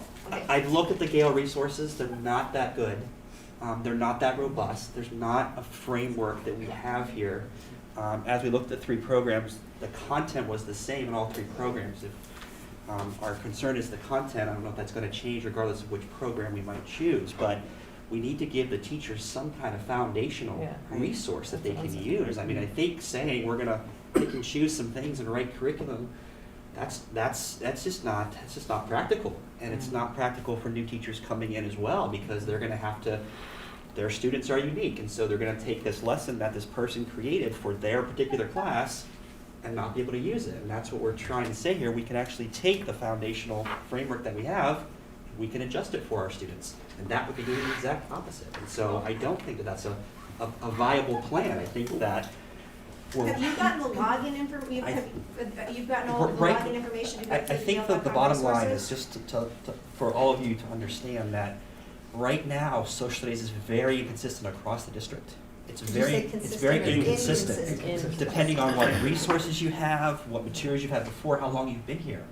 And so the whole point behind this was to bring some consistency for the teachers and for the students. And if we don't do that now, we are just going to keep perpetuating this idea that a 2nd grade classroom over here is different than a 2nd grade classroom over here. And that's what we're going to be facing if we don't adopt a program that works So you're saying well. the That's content what- hasn't changed, and we're still teaching the same content, but then you said that there's no consistency. So, I mean, the content, the program is not different. And with It's all not due respect, drastically I don't think that you have thoroughly looked through the Gale.com resources. I know that I showed you a paper of one thing that I was comparing, but I don't know how much time you've actually spent actually looking through the resource. Well, I see, don't I agree wanna, with can I? those resources. Yeah, uh, go please. So, I appreciate what you said. I don't like the process that led up to picking this and piloting it. But at the same point, we do not have the time to do the curriculum ourselves. I don't think we should. I don't think the teachers are working hard enough. It's not something that's, I think, realistic to do in the short term, certainly. And, I mean, I'm okay with the books.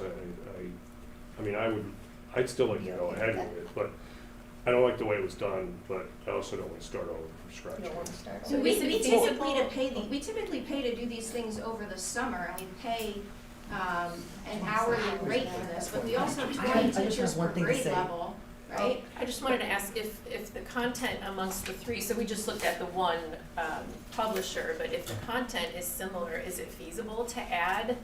I'm just gonna say Hillsdale College 1770, I mean, could we add a resource like that for a more robust civics and history piece? And I think that's a to me, standard. that's an That's a good option, that if, you know, if what you're looking for, if the content is going to be the same, it would be an exercise in futility to, you know, go through this whole process again.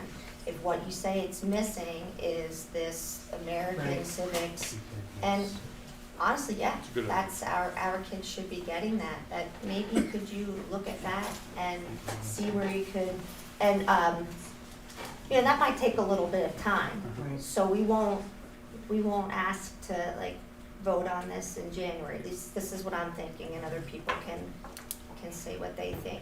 But instead of trying to vote on it in January and then adding things here and there, why don't you sit down and look at some of the You can do ways that. that you can enhance this content that we have, since it does have the other elements that the teachers find, Have you all, I've only been a part of one time where, in my teaching career, where we started a new curriculum and then we were seeking that consistency. And it is like, I hear you, like a breath, like it's like a savior. And what happened was, we met by grade level, and then we looked at the curriculum. There were things that we didn't like, and we started out as a base, and we kind of like threw some things out, and then we came up with like our assessments, our modified assessments, sometimes our super modified assessments. And then we kind of got on the same page, and then as the years developed, and we met like, I think it was like every month, we had a day that we went to district office and we met as the teachers, and we kind of took, you know, each unit, it was math. So I don't know if you could do something like that, I don't know if that's feasible, or how you guys have done that in the past, if you have, like, I know, like you said. Fortunately, COVID hit. Right, right. As you know. I get that's became kind an of what issue. I was asking in the beginning. Again, teachers should have a certain amount of autonomy, and all of us that, you know, went into teaching, you would not want someone to come in and say, you have to teach it exactly this way all the time. So that's not what I'm saying. I don't think that's what anybody here would suggest. But if you do want consistency, and we do, and I think there's some pretty clear understanding of what, you know, the school board expects the students to be learning, can you do that at least? Right. Where you have the collaboration, the sharing, especially for the new teachers, you know, coming in, remember what that was like. And having to come up with this information on your own. We So- kind of put everything like a Google Drive, and then it's like every year, it's like, I know I can just go to that. So I know it's so hard, it was a lot of work, and sometimes you're like, even to sit and think how we're gonna put it together, I get it, but now, like, then when you get to a certain point, we're rolling, and it's, Is that something that, you know, instead of actually writing curriculum, is that something that, you know, we pay people to write curriculum? Well, that's what we're doing, that's part of that renewal process. Social studies isn't due yet, I mean, obviously, now we're working on math and we're working on the being a writer component. But that's the whole piece, what you're describing is Atlas. And that's the housing of that curriculum component where the resources go in, the essential questions. and they're all right there in the that big- one hub. Exactly. And then they can go in and interact with that based on you as an educator, because you want that, like you said, the autonomy of being able to go in and say, okay, this worked for me, this didn't. Right, and I have different kids this year, I might need to change it, but you Right. have the base, And that's the purpose of adding those resources in and you know, taking the resources and adding them to that they work for you and your class and what you're developing is the style of learners that you have in front of you. So I think if I could just add the part of Atlas, and I'm not part of the elementary proposal here, but overall in terms of curriculum, they're all resources. So whatever they're using is a resource. The goal of the district was to redesign all curriculum. We have spent a lot of time at the secondary level, and we've been working on that for the past few years. The elementary teachers are just beginning Just that starting. process. So regardless of which resource anybody chooses, it won't be the curriculum. And you know exactly what I'm talking about. It'll be a resource as part of a curriculum that all the teachers are going to write. They're going to have essential questions, right? They're gonna have content, they're gonna have skills. They're going to develop learning experiences from resources that they have. So it is a resource. they will write the curriculum. Each team will write that curriculum. So I just wanted to give you a background from what's been happening over the past 3 years. And like, that's what we're doing right now for the math piece and the, being a writer, is we have teams of teachers who are writing and developing that in the Atlas data house. So we can have our living, breathing documents there. All right, so then I guess now we're at another kind of decision point. What's the thought? The thought What is- thoughts do you have? There's additions to the curriculum, or additions that this isn't supported, that we would, Additional resources, you're saying. yeah, is that would be That's added gonna to be a something and standard. still, It's, you know, everybody. But how does that get Same thing. integrated I with, don't how know. do the additional resources get integrated into the Well, platform? what I would, and what I'm envisioning is that it's not gonna be just willy-nilly, you know, here and No. there. No, it That can't. instead of voting on this in, it is January, instead of voting on this in a few weeks, that they actually put something that's more concrete together, and that it would be consistent throughout the school district, and then that's something that we could vote on. So it would be something that we sort of put together, they put together. They did say that it gives you the opportunity to supplement with your own. Absolutely. So could this be the window through which the other resources could be supplemented? So whatever that opportunity is in the platform that you already have, then just use this as an additional resource. we have to define that though, or someone. Yeah, that's what I would say, is that yes, add the resources, but I think what I'm hearing from everyone is that we don't want just the, to say, oh, we'll add resources as we go along. I think what I'm hearing people say is that Just they be more want to have programmatic. it more set, like, no, you're not just gonna add whenever, you get to that point. We want to know for sure that these elements are going to be in the second, third, whatever. So that, I to would me, feel that's better the with that. difference. That makes I me feel asked better. of the books that you evaluated, and maybe I'm wrong, but there has to be a social studies program that, like, for example, not to be hung up on it, but their explanation of the Second Amendment was so horrific that there has to be a program that teaches, that's not even really controversial, or, the exploration, I get, Christopher Columbus, the jury's out on all that, but there at least has to be a history book that says some people now don't view him as this great explorer, but some people still do. It was just so biased that you don't think there's a series that is more in the middle, minimally in the middle. I think we're saying let's add resources to like make these kids love our country and learn about the Constitution. If there's not a resource, if we have to add resources to get to that spot, isn't there at least a text that doesn't, like I said, like, why are they saying the Puritans didn't let women vote? Nobody, we all know. It was just, there has to be something more moderate that still offers the, the interactive levels you guys want, and like, I'd like to see something completely different used for our baseline and then fill in the resources, personally. But I haven't looked through all the books. Maybe if I look through 100, I realize they are all just horrible options. I don't know. I hope not, but. Well, I also thought that some of it lacked detail and substance to help the kids understand. Like, for example, the checks and balances, I thought that it didn't really even help kids understand how the different branches of government even check each other. And I thought when I compared that to the Gale resource, it really thoroughly explained exactly how each of them check each other. And I don't think that the kids should be reading that resource anyway, but it gives the teachers that resource, and then the teachers can present that information in an interactive way. Maybe they're holding their own elections in their classroom and they're checking each other. That's how I used to teach it, right? But I thought that the content, I thought you could read that and kids would walk away and still not really understand how it works.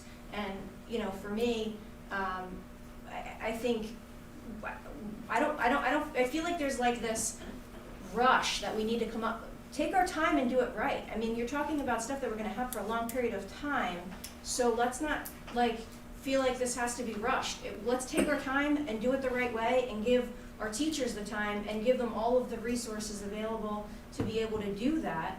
I think it doesn't need to be this rushed thing. Let's do it right. That's how I feel about it.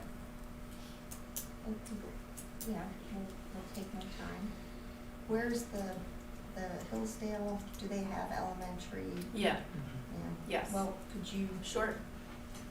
Was that 1776? Yeah. is that all together? Yeah, the Hillsdale and they're together? Some- Right. I wasn't sure that they Yeah. worked together and didn't. Yeah. So, yeah, take a look at that. Thank you. Fine. All right. So we're gonna postpone the vote? Yeah, I mean, I don't think, to me, it doesn't No, I agree, make but, sense to vote on but I it think in we need to- January. It's a pretty clear direction how we want it. Mhm. Are we looking at still trying to use this resource and add on to it?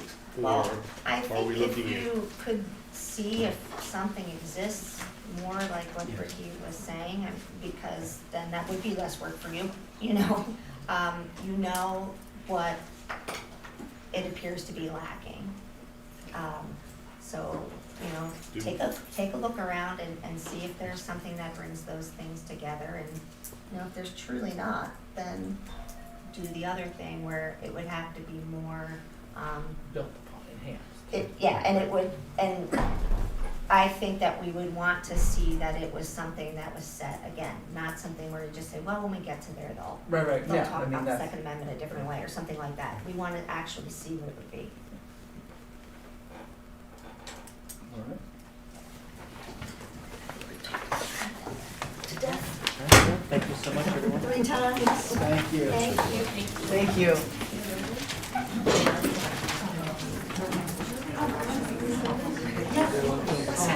I'm sorry. Well, I know, right? You kept looking around, it's like, okay, wait, now everybody's saying something different. Wait, hold on a second. But I don't want to rush it either, but there is a point where you have to.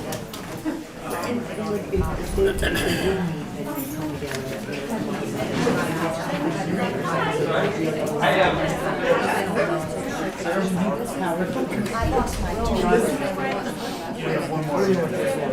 Yeah, and I feel so bad for my One more. All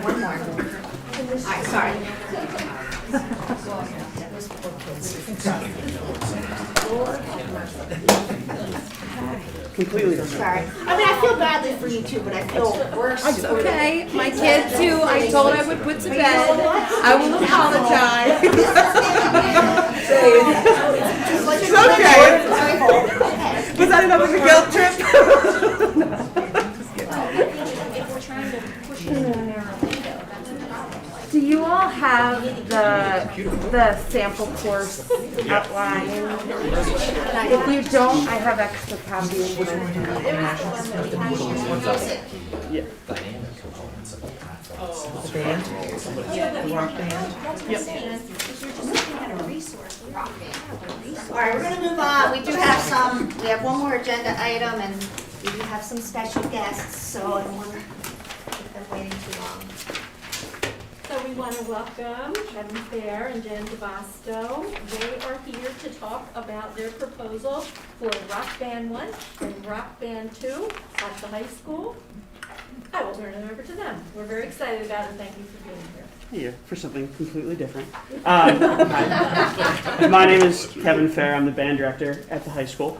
I've been here for about, we were trying to do the math, I believe 7 years at this point. So about 4 years ago, I don't know where I'm supposed to go. Is it not working? No, it is. There we go. So about 4 years ago, this is kind of it's a broad strokes offerings of what we had at the high school. About 4 years ago, one of the things we noticed is we have a wonderful setup for our orchestra, choral, and band students that come into the school. But one thing that we never really tapped in, and this is pretty normal in a lot of high schools everywhere, is that if you miss the boat to start doing one of those things as you go, once you get to high school, you're not in the music program, and that's just kind of what happens. And the one offering that we had here that was most consistent for our students is we had a beginning guitar method course.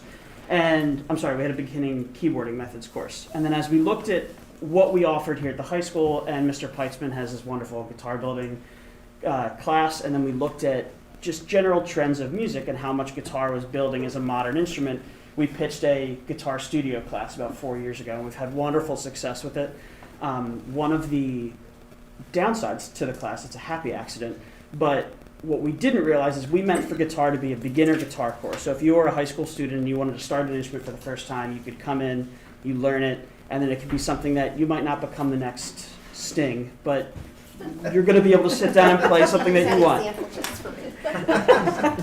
I panicked in a moment, and I was looking for a guitar player. Sting was the one that came to mind. So, Eddie Van Halen. there you go. There you go. One of the things we realized in the happy accident was what we didn't realize is there's so many students that play guitar but don't find a home in any of our music courses because guitar is not a traditional choir, orchestra, band program. What we realized is people clicked guitar and said, I saw guitar, I clicked it. So then the very first day of the beginning guitar methods where the intent is this is how you hold the guitar, Stairway to Heaven comes out next to you and you go, that's farther than we're ready for. So one of the things we started to look at over those courses of the years is we realized we don't really have any offerings for those students, but in a modern music offering and with how kids teach themselves on YouTube and in garage bands and different things like that, we don't have an outlet for them here at this school. And if we look at what we had offered, we have wonderful performing groups, that's that top bar, all the way across. But we barely just had these beginning methods for these kids. We didn't even have performing methods. So one of the things we started looking at for hopefully next year is we wanted to look at Rock Band 1 and Rock Band 2 as a course. And there's a couple reasons that we went with 2 levels of it. The first is that our hope is students that have interest in this or students that already play one of these instruments could find themselves in Rock Band 1, or if this is something they would like to do in that 9th grade year, they could take that beginning level guitar course, that beginning level keyboarding course, and then 10th grade find their ways into a performing ensemble, because the benefits of that performing ensemble are massive and they extend beyond just the music appreciation of it, but it's really hard to do if you don't know how to play an instrument. So it allowed them to finally have this tiered structure as they go. Additionally, this became a little more in the forefront of our minds because as we talked about the music pathway and the pathways program that's becoming more prevalent in the high school, this is an area that is very common and it's not something we address as well as we should in the course offerings at the high school. No one really does anywhere. It's not something that's consistently addressed, and we saw a need there. And if we want to be able to give these kids an outlet, this is what we should supply. So what came from this was this proposal for Rock Band 1 and Rock Band 2. And the one thing I'll mention, and then I'll turn it over to Jen, is I did want to point out, with our traditional ensembles, we have an academic and an honors level for all of our orchestra, band, and choirs. And moving on to that honors level is based on ability. So we tier it. So if it's a student looking for just the pure enjoyment of playing an instrument, they can stay in academic. They learn different concert songs each year. They can still continue to be in that academic level ensemble. But if they're looking for that next thing, that collegiate level, they can move to honors and continue. Our hope would not be an academic versus honors credit for Rock Band 1 and 2, but we would allow them to take it year to year. So maybe, for example, you have a student that takes electronic keyboarding and then in 10th grade they do Rock Band 1 and they go, I had a lot of fun, but I don't think keyboarding is for me. They can stay in Rock Band 1, but then maybe move over to drums or move over to bass and try something new. And 2 can be that cherry on top if they're ready to move on to that next part. Okay, so kind of like what Kevin said, we're looking to extend the music pathway for these kids who don't necessarily have an outlet. I taught a course similar to this, and one of the reasons why we put 2 courses in, Rock Band 1 and Rock Band 2, was because I was teaching a course in CB that tried to encompass all of these things into one semester, and it was really hard to teach. Like the kids literally just got a tiny taste of everything. And so when I was thinking about that, when we were talking about this, we discussed the idea of having one that's a basis of a rock band formation. So learning how to actually read chord charts, play together as a band. I mean, many of our kids are already trying to play in their own garage bands or in worship teams and all of this, but they don't know how to read the chord structures or use the equipment that they're being told, here, just do this. So this gives us a way to kind of introduce them to all of the equipment, all of the setup, how to play actual tunes that are already written, and gives them kind of the outline of what a pop song form looks like. And then within the class, we'll split the kids onto different instruments and have them play together as a band. If you look through, I have extra proposals here if you want to see them, but if you look through here, I'll just kind of give you a brief little description of each one. Rock Band 1 is going to focus mostly on music that other people have written. It's basically teaching them the equipment, the setup, the rehearsals, the form of what they're playing, and then also teaching them cover songs and how to play together and rehearse as a group. And then their final project for this would be they have to come up with a set list of 3 to 5 songs that they have to perform. And then in addition to this, we'll talk a little bit about marketing. So the kids are wanting to play their music at different places. How do you do that? How do you book a gig?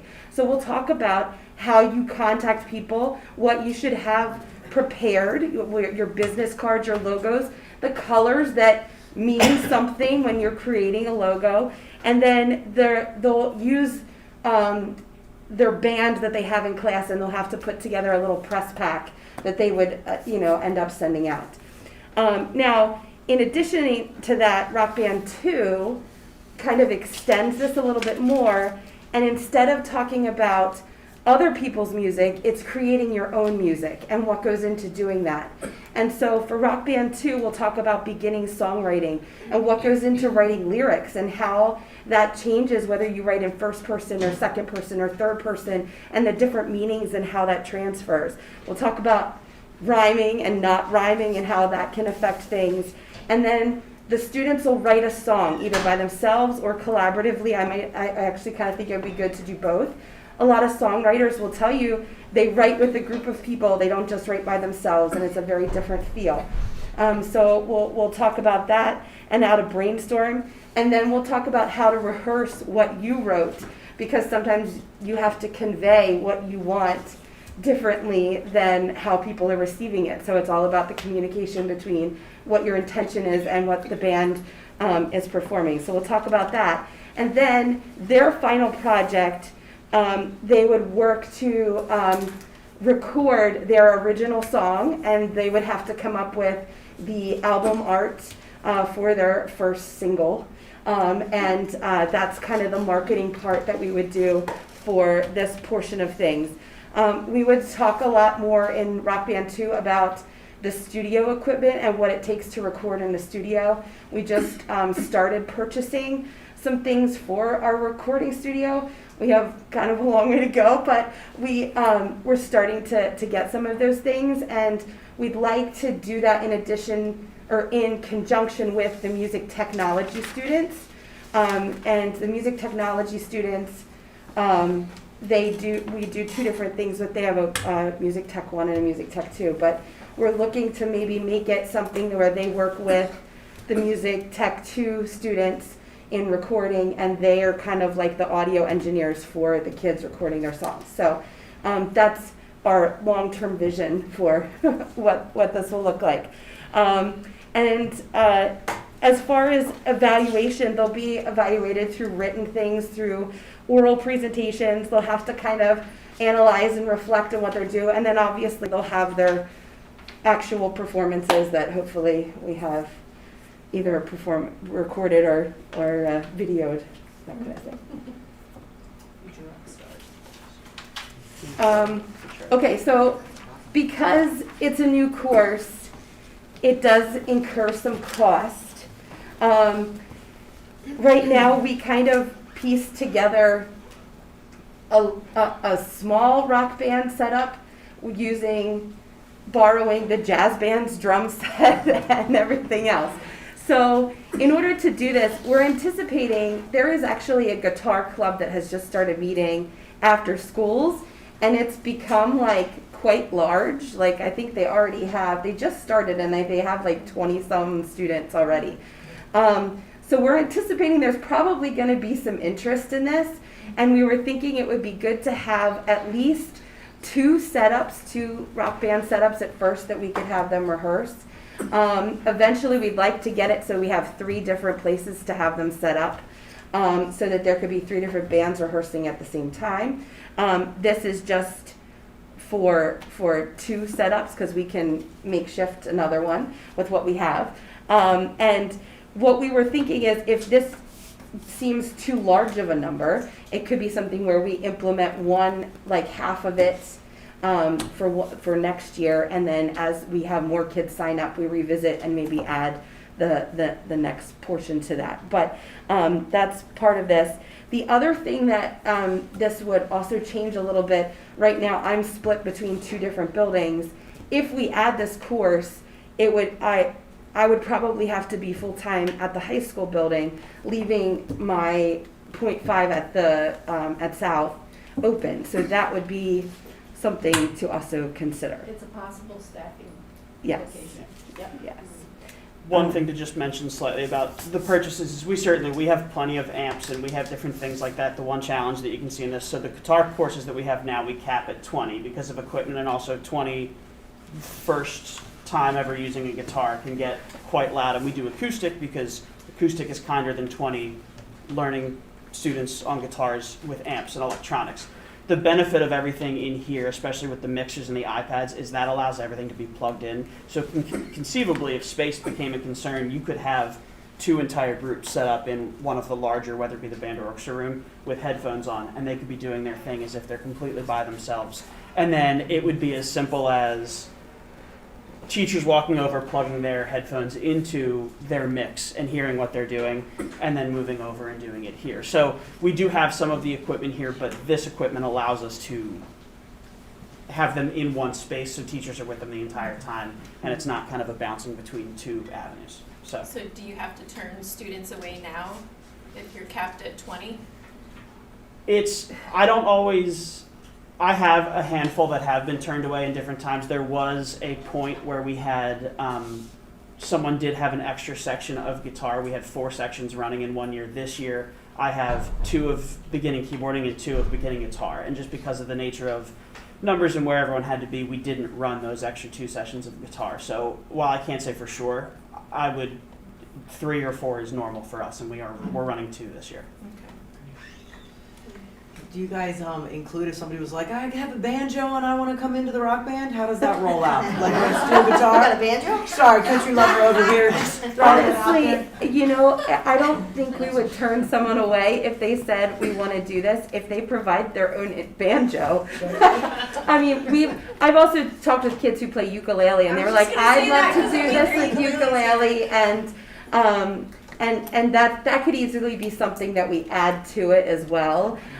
We just wanted to start with the basics. Right. I mean, we also got to the extent of like, if we do like the in-ear monitors, that's like what everybody's doing, and they were like, oh, let's just back away for a second. There is a lot of the banjos, the mandolins, the ukuleles, and all those things are really just, they're elements that don't have traditional homes in groups. And I've had plenty of piano players in band, or I've had guitar players in band, and most of the time what I have to do is I arrange oboe or flute parts for them, and they can be a part of it and they're playing, but they're not playing guitar music, and that's because guitar didn't exist when that stuff was there. So this gives a home, and banjo finds its home in those different spots. Anything that can play Do you chords play and melody. banjo? My 3rd grader. Okay. He just got a banjo. He totally wants to learn. So I love that you set this opportunity. I even had a student this year that wanted to play the guitar, but there's not a place for her to go. So I love that. And that's the hope, is this would be a home for, we're missing, and this is not an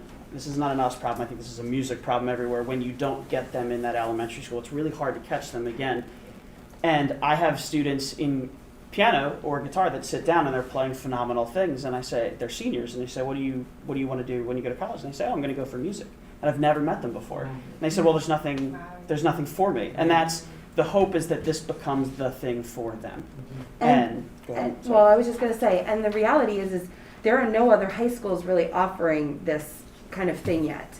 Like, this is something that people are starting to try out, but they're trying it on like smaller scales, and because they don't quite know how to organize it to be a progression of things. And when I was teaching the little snippet class of these, it was beginning guitar, beginning keyboard, songwriting, marketing, all of it like in like a semester. And all I could think of was there were all these kids who would have loved just songwriting, like let me teach you how to be creative with writing lyrics and then how to put these chords with it and make your own thing. And there were other kids who I'm like, you should be in a punk rock band. You would have so much fun doing it. And I think this will give those kids an opportunity to connect with other kids who are like them too, and start to create some of that. When I looked through the proposal, one question, or two questions I had. One was, is it limited to just 10 students per class by the number of equipment pieces that you have? Or how, knowing that you wanted 2 of each of these, is that, you know, how many classes are being taught? Well, we're thinking it would probably end up being at least 15. In each class? In each class. Okay. I mean, to be honest, we would also probably have some singers in there too, so we could probably go as high as 20 for each class. And then the second thing I had was more for you, Joan. When does this have to come through the budgeting process? So, you know, That was the one I was, Yeah. yes, it does. so somebody would have to find out what the additional 5, you know, half-time No, person would be, and It's approximately $45,000, and that's salary and benefits for a .5 but position. when, I mean, we couldn't just approve this without it going through the budget process, right? So, no, explain how the process, yeah. Okay, so from the beginning of time, at least since I know it, there's a program improvement budget at Penn Ridge. This is funded, because it's new programming, it's funded through that budget line. When we get to the personnel part, if in fact we need the .5, we're anticipating that might happen, that will go through personnel budget. So this goes through program improvement, you will see a line item that says. That's not been expended yet, so there's still.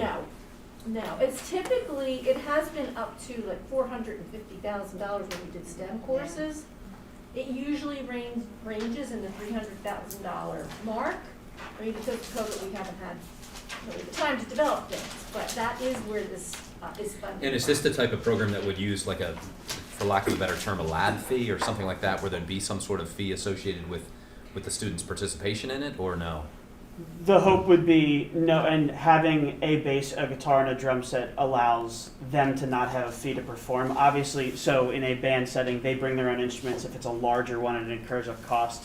We have school instruments that they can rent out. It would be the same process as Okay. here. But if they have their own guitars and their own basses that they would like to bring, we would steer away from them bringing their own drum sets. But everything else can probably come in, and they would be able to use that. So because they have that option, we've been fortunate to not have to worry about a fee. Okay. And you could partner with the guitar building class, right? Just have them Let the make kids what build you their need. own guitars and then they can play them in your class. That's So the other thing I was thinking too, when you're talking about writing lyrics and learning songwriting, can we you know how I love to double up my credits. Can't you figure out a way to give writing credit for that? Because that is a creative writing when you're writing songs. I love the idea.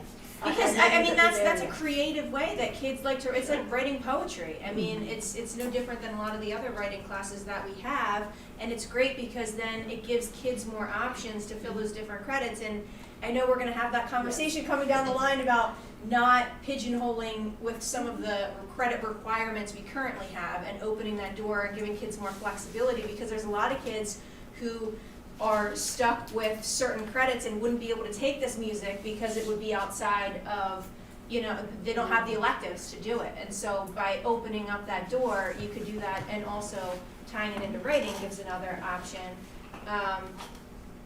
I love this, but I'm wondering where it was 20 years ago, because I really wanted a guitar class when I was in school.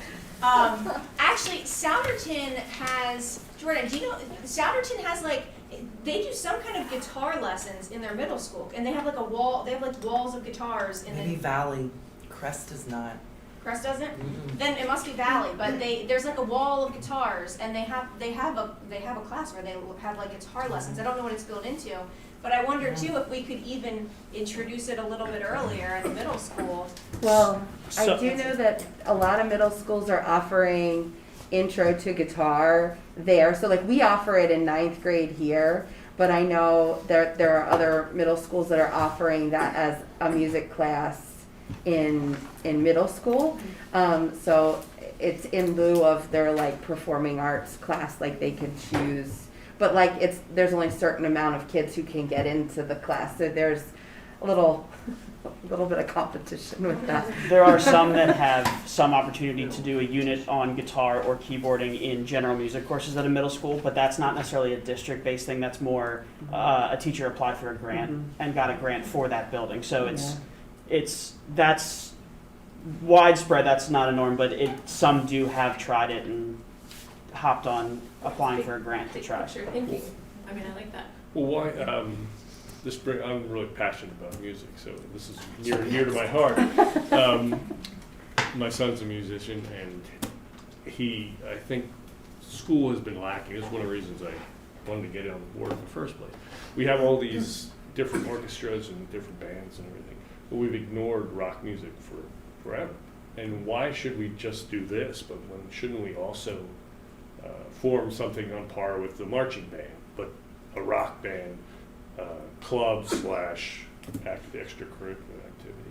That's where I think we really need to head, because there are a lot of guitar players out there, and they don't have a place to play. And School of Rock, I'm sure you're familiar with. Yeah, that's School what of I was Rock thinking. program. We're going to be school It's of rock. expensive. It's very expensive. Most kids can't join it, but it teaches them so much about putting a band together and playing music. And I think we need more of it in schools. One of the things I think it's an excellent idea what you're doing, and I think it should be expanded well past what you're doing.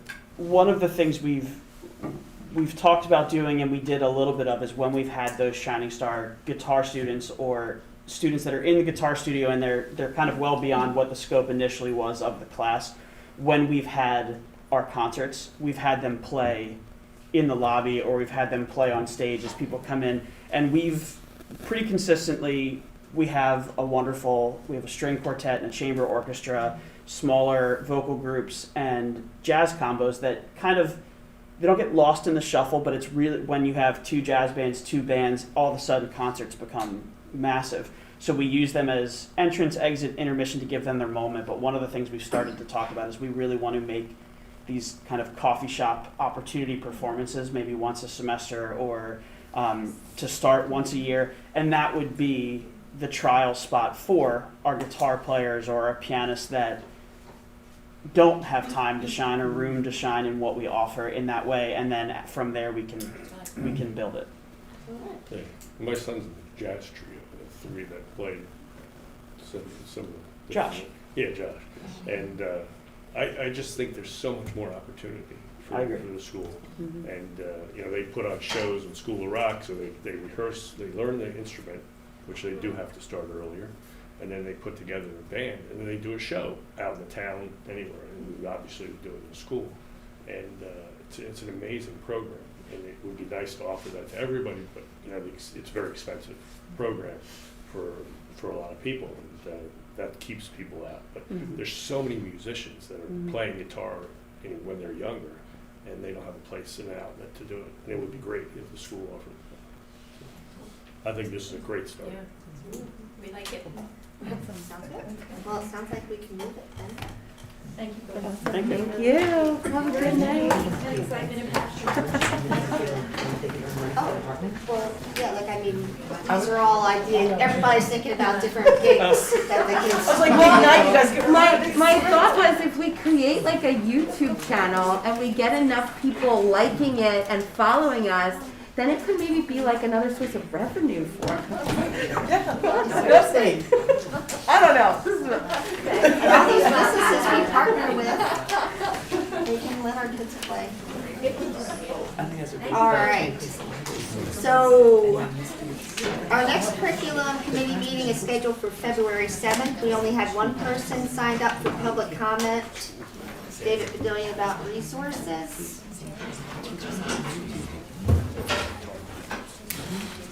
Name, municipality. David Dillian, Berkshire Borough. So my comments are along kind of the same lines of a lot of what I've been hearing as you guys are evaluating programs, textbooks. But this has to do, again, with there's a lot of online resources, banks of online resources that the district uses. And I know there's been a lot of discussion on that already. I brought up this one in particular, and I'm bringing it up not so much to focus on it, but more to ask a more broader question. And this one is Learning for Justice. So I know, at least I've seen it used as a specific resource in a curriculum in social studies.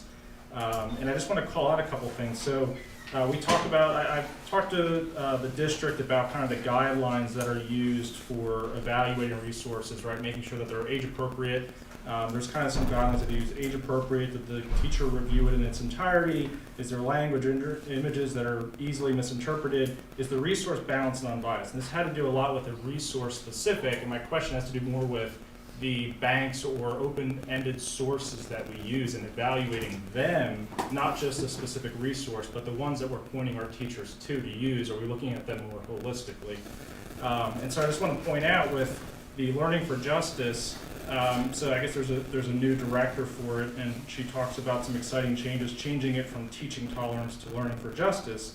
And some notes here. We're proud that the final issue of Teaching Tolerance, which is their magazine, is also a good look at the work we'll be doing as Learning for Justice.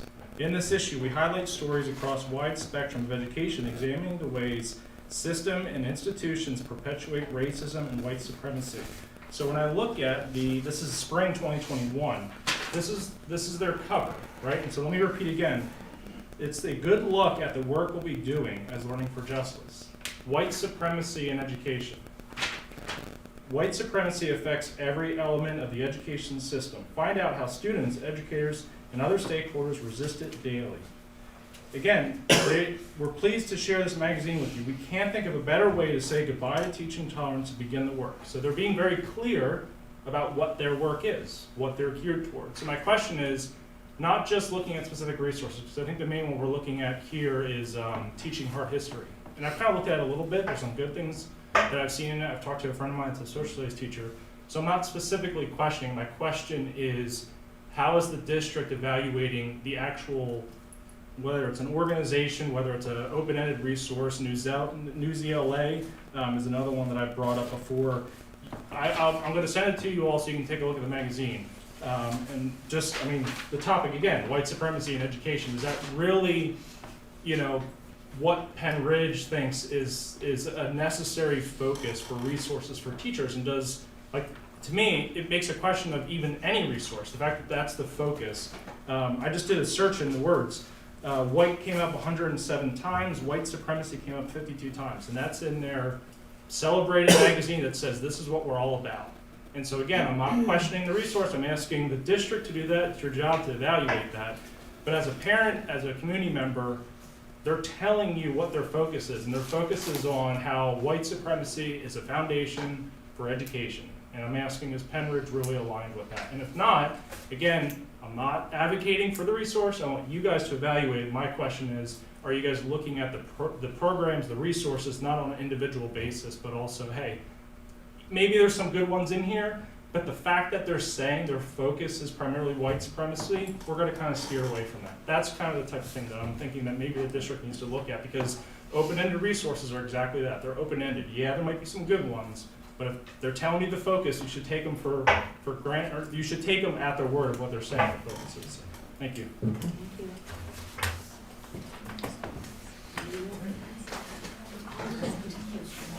Yes, let's do the Let's first. move on. Patient. All right. Activities, right? Yeah. Okay. So this would be the Pennsylvania Association of Student Councils State Leadership Conference update, correct? Come on up.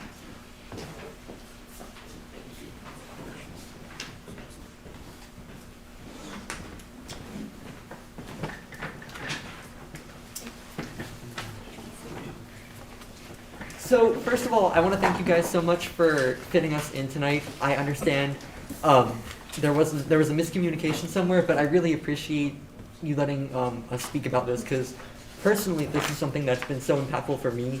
I think you guys can speak to that too. So I'm Ben Steinman. I'm the current student president of the Student Council at Penn Ridge. And the first time I attended this conference was in 10th grade. And I can really say that one was so impactful, and this one, these are both freshmen. Just at a young age in high school, it's such a developmental experience for student leaders. And this is a 2-day event, and this year it was in Pittsburgh. and just the independence that you get. So this is a sleepaway experience. We walked through Pittsburgh. We got to meet students from all over the state, and these are delegates from every single school. And it's just so powerful to see a bunch of other students who are like-minded and working for their districts alongside you and just learning from them. So we were each able to select different workshops to go to. I attended one on youth and government. If you guys want to talk about your workshops too. Yeah, so I attended one about student burnout and how that can affect the students and the work that they put out, as well as the people around them. I attended a public speaking workshop, and I also attended a teamwork workshop. Perfect. Yeah, and the other people who were here earlier in the meeting, they each attended workshops, and it's really great because you get to choose exactly what you want to gain expertise in and talk to people about. And I know in my workshop, I actually got to speak to the student liaison to the PA Board of Education, and I actually contacted Dr. Castro and Dr. Boltman, and we're underway getting students at SEPA, which is Students for Education in Pennsylvania, which is a forum basically directly connecting kids on the ground in high schools to the Board of Education so they can provide feedback on various topics. So that's just one of the connections we made.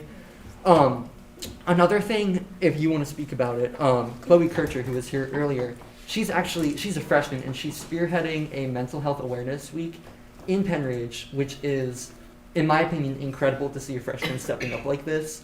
You have her plans and note cards. Yeah. So one of the workshops that she attended at the conference was a mental health matters workshop, and this, in her words, helped and inspired her to facilitate a mental health awareness week at Penridge High School that will be taking place in May. And I think just as the opportunity to do this in our first year of high school that it brings is truly such an impactful experience. Yeah, and really, our goal is to get these freshmen and sophomores really at the conference. As a senior, I have 5 months left at the district, so my leadership education is not going to really impact the school so much as freshmen, which is why it's really important that we bring younger high school students to this conference. And especially because you're making connections not only with the presenters at these workshops, but again, the students that you see at the high schools. And I can say from the workshops I attended 2 years ago, I still talk to some of those people, and I see what they're doing, and some of them have graduated, and just seeing their accomplishments and seeing, oh, this could be implemented at Penridge too, or, oh, I didn't think about this as a student council member. That has really impacted me so much. This is my second year as an officer at the student council. So just being able to bounce off those ideas and create those connections is just such a valuable thing for a high school student to do. Yeah, seeing what other student leaders are putting in place in their schools and in their districts really can help to bounce off ideas and have different sort of ideas like Chloe's Mental Health Week and other stuff like that that could really benefit the students in their school and district. Yes. Mm-hmm. Ashley, you can? Oh yeah, sorry. Not only does it help with ideas, but it also helps with basically kind of growing your own personality. I know when I was choosing it, I saw public speaking, and I'm really bad at public speaking, so I thought that'd be a good one. I really had to push myself. And I see that other people have to push themselves to do workshops that they know they need to improve with, but they don't necessarily want to. And I found out that you shouldn't really be afraid of public speaking. It's just something you have to get over. And it's actually not that scary. No, sometimes. But yes, no, the more you do it. So is Mr. Dyer the sponsor of the student council? He's the advisor. Advisor, okay. Yes. Mm-hmm. And when is the conference? Oh, so the conference is held every November, and this year it was the 4th through the 6th. Okay, so this is January. So you guys went already? Yes. Oh, did. good. Mm-hmm. And so you're looking to go, to plan it for 2022, right? We are. Okay. And the dates I don't have just off the top of my head, but the schools who plan it, they're selected, I believe, 2 years in advance, And I've already looked, and the 2022 one, the dates exist, the school is selected, the hotels are planned out, the workshops are planned out. So this isn't something that's kind of ad hoc. This is something that we just regularly do, and it's a cycle for us. And you need to register soon, Yes. it sounds like, okay. Okay. So I do want to add something. Yeah. So there'll be a separate meeting when we ask to go again. Mr. Dyer and I were having a conversation about the school board giving us permission every year, and that it would be a wonderful experience for the students to come and thank you for that. So this is. Yeah. I know, I was like, we're not trying to sell I anything wasn't yet. So we'll do a proposal again next year. Uh-huh. This is their opportunity to say, thank you for letting them come. But yeah, just to let students speak at this meeting, like we really appreciate it. Well, I think it's great to hear from the students. Yeah. That was, I really enjoyed Definitely, the and presentations. in the Thank you. future, if student council can help at all with school board things or any of these types of meetings, I know we send a delegate to the school board for the general meetings, but please let us know because we really think student representation is key, to making such a like a good experience for Penridge students. Yeah. And thank you for representing as well. Yes. Yeah. Of course, we're happy to. All And thank right. you for your patience. I know. Of course. Sorry. You know what? You were actually here at first. We're all student government, so this was interesting for us. How many of you went on the trip? There was 7 students, 7 students went on the trip. plus Mr. Dyer. Now, do you know, are we, student council? Okay, gotcha. we've had a student representative from Penridge, but then we also had one that, that has represented from the tech school as well. Do we have someone coming back for that seat in our meeting? Absolutely can do that. Okay, because I think that's Did always do great it. to hear their Yeah. updates from the tech school too, because they have a different 100%. perspective obviously than the adults do. Yeah, I So, agree. but thank you for coming. It was really interesting to hear everything that you guys got out of it, and certainly I don't think that your weakness is public speaking. Not anymore. Not anymore. Yeah, absolutely. And I even asked, I said, hey, we have a meeting to attend. Who wants to be a delegate to it? And every single person was like, me. Just speaking to the fact that everybody wants to share about this. So, yeah. Oh, it's all good. It's all good. Yeah, so thank you guys again. We really appreciate it. Glad you Thank enjoyed you. it. Yeah, And every thank time you. we came, in my mind, that's something, for me, for public schools growing up, Mhm. my situation, we didn't do a lot of traveling and things, and so for me, school trips were really valuable. So Yeah. I'm always one for a school trip. We Thank you appreciate for it. your thank you. Yeah. Thank you, guys. All right. Have a nice Safe night. travels home. Thank Yeah, you. thanks. Great night. Please. Finish your homework. We'll start our homework. Here's your homework coupon. Get out of jail.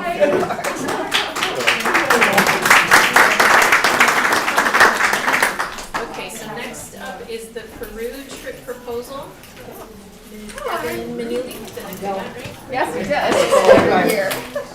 Oh, they can go now. No, it's Moving every forward? time that, no. Oh. I feel like you guys might have it digitally, but here's my color copy. Right.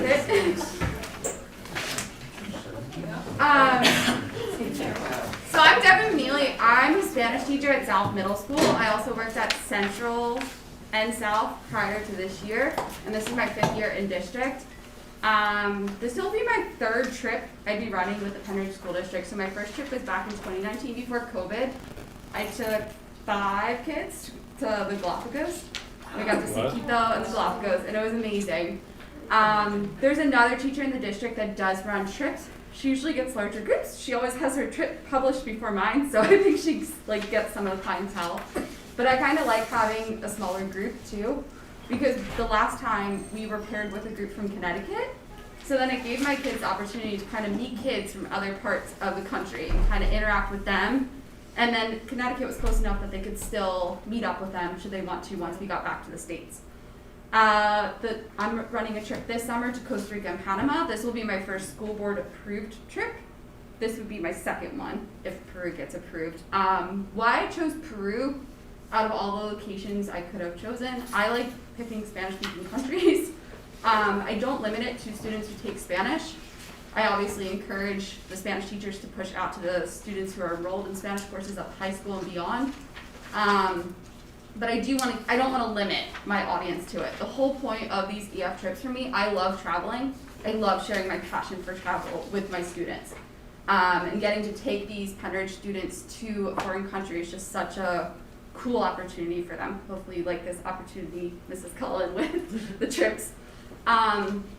It just gives them a different perspective on life. It gets them to use stuff that we're teaching them in school to kind of experience everything that's around them. A lot of my students on my last trip, it was their first time ever being away from home. So for them, some of it was hard, like being away from your parents for 9 days.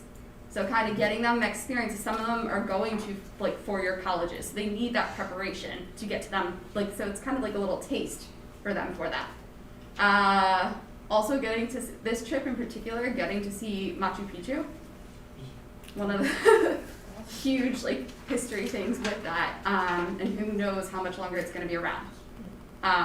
So it's kind of a big thing, get the kids the opportunity. I've been to Machu Picchu, I went back in 2016. It was just incredible. So to kind of, and especially because we do teach about ancient civilizations in 6th grade, I think. So that being said, they're getting that, like they learn about it. I reference it in 8th grade and exploratory world languages in 7th grade and kind of talking about the ancient cultures, getting to see some of the ancient cultures too. Excellent. How do you market the trip besides Spanish class? How do students find out about it? So in the past, and hopefully with Dr. Scheid's permission, I can send out Blackboard email advertising the trip to students and advertising a meeting. And there's usually a meeting to kind of give the information for trip specifics, and then kids can enroll should they want to.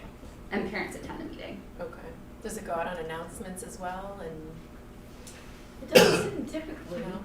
We did it through Blackboard. Emails, Connect, okay. but Yeah. It could be open to any way you get where students interested. It's definitely, with COVID, actually wasn't a favor. It was more digital, and it wasn't like posters and like the large meetings with everybody congregating. So that was kind of nice. Like parents could just zoom into it, right? And it was a little bit more convenient for people, I feel like. So. Okay. Any other questions or comments? Depending on how many kids go, how do you like figure out like adult supervision, those kind of things? So that's a good question. So every 6 students that sign up, we get a teacher chaperone included. So it doesn't have to be a teacher, it can be like community members and stuff with it too. I usually try to keep teachers with me for it. So How are the costs handled then? So the costs are handled, so students pay for the trip. This trip in particular, sorry for my exact number, is $3,975. There was a discount back before November, but unfortunately I didn't get my stuff in on time for the November meeting, so we'll see. How do the chaperones, how do they pay? So the chaperones, like the chaperone costs get added in once students sign up. Okay. So And it kind of gets like adjusted with that, so. Okay. Is there any scholarshiping available for kids that couldn't afford it necessarily? There are some minor scholarships with EF for like a couple $100, but there are fundraiser opportunities that we can do should students want to do them. So it's kind of like an individual basis for it. There's not an exact scholarship for it at this time, though. Is there any, with Peru, I'm not familiar with their travel restrictions. It's level 2 restrictions, so with that, with the U.S. Department of State, so exercise increased caution. When I went to Ecuador, that was level 2. When I'm going to Costa Rica and Panama this summer, that's level 2 as well. So most of them will usually have level 2. And then EF and Penridge School District won't approve above level 2. EF actually has a policy, if it goes above like a level 2 threat, they will not let you travel there, and they'll rebook you to a safer destination. Like they'll let you choose a different destination.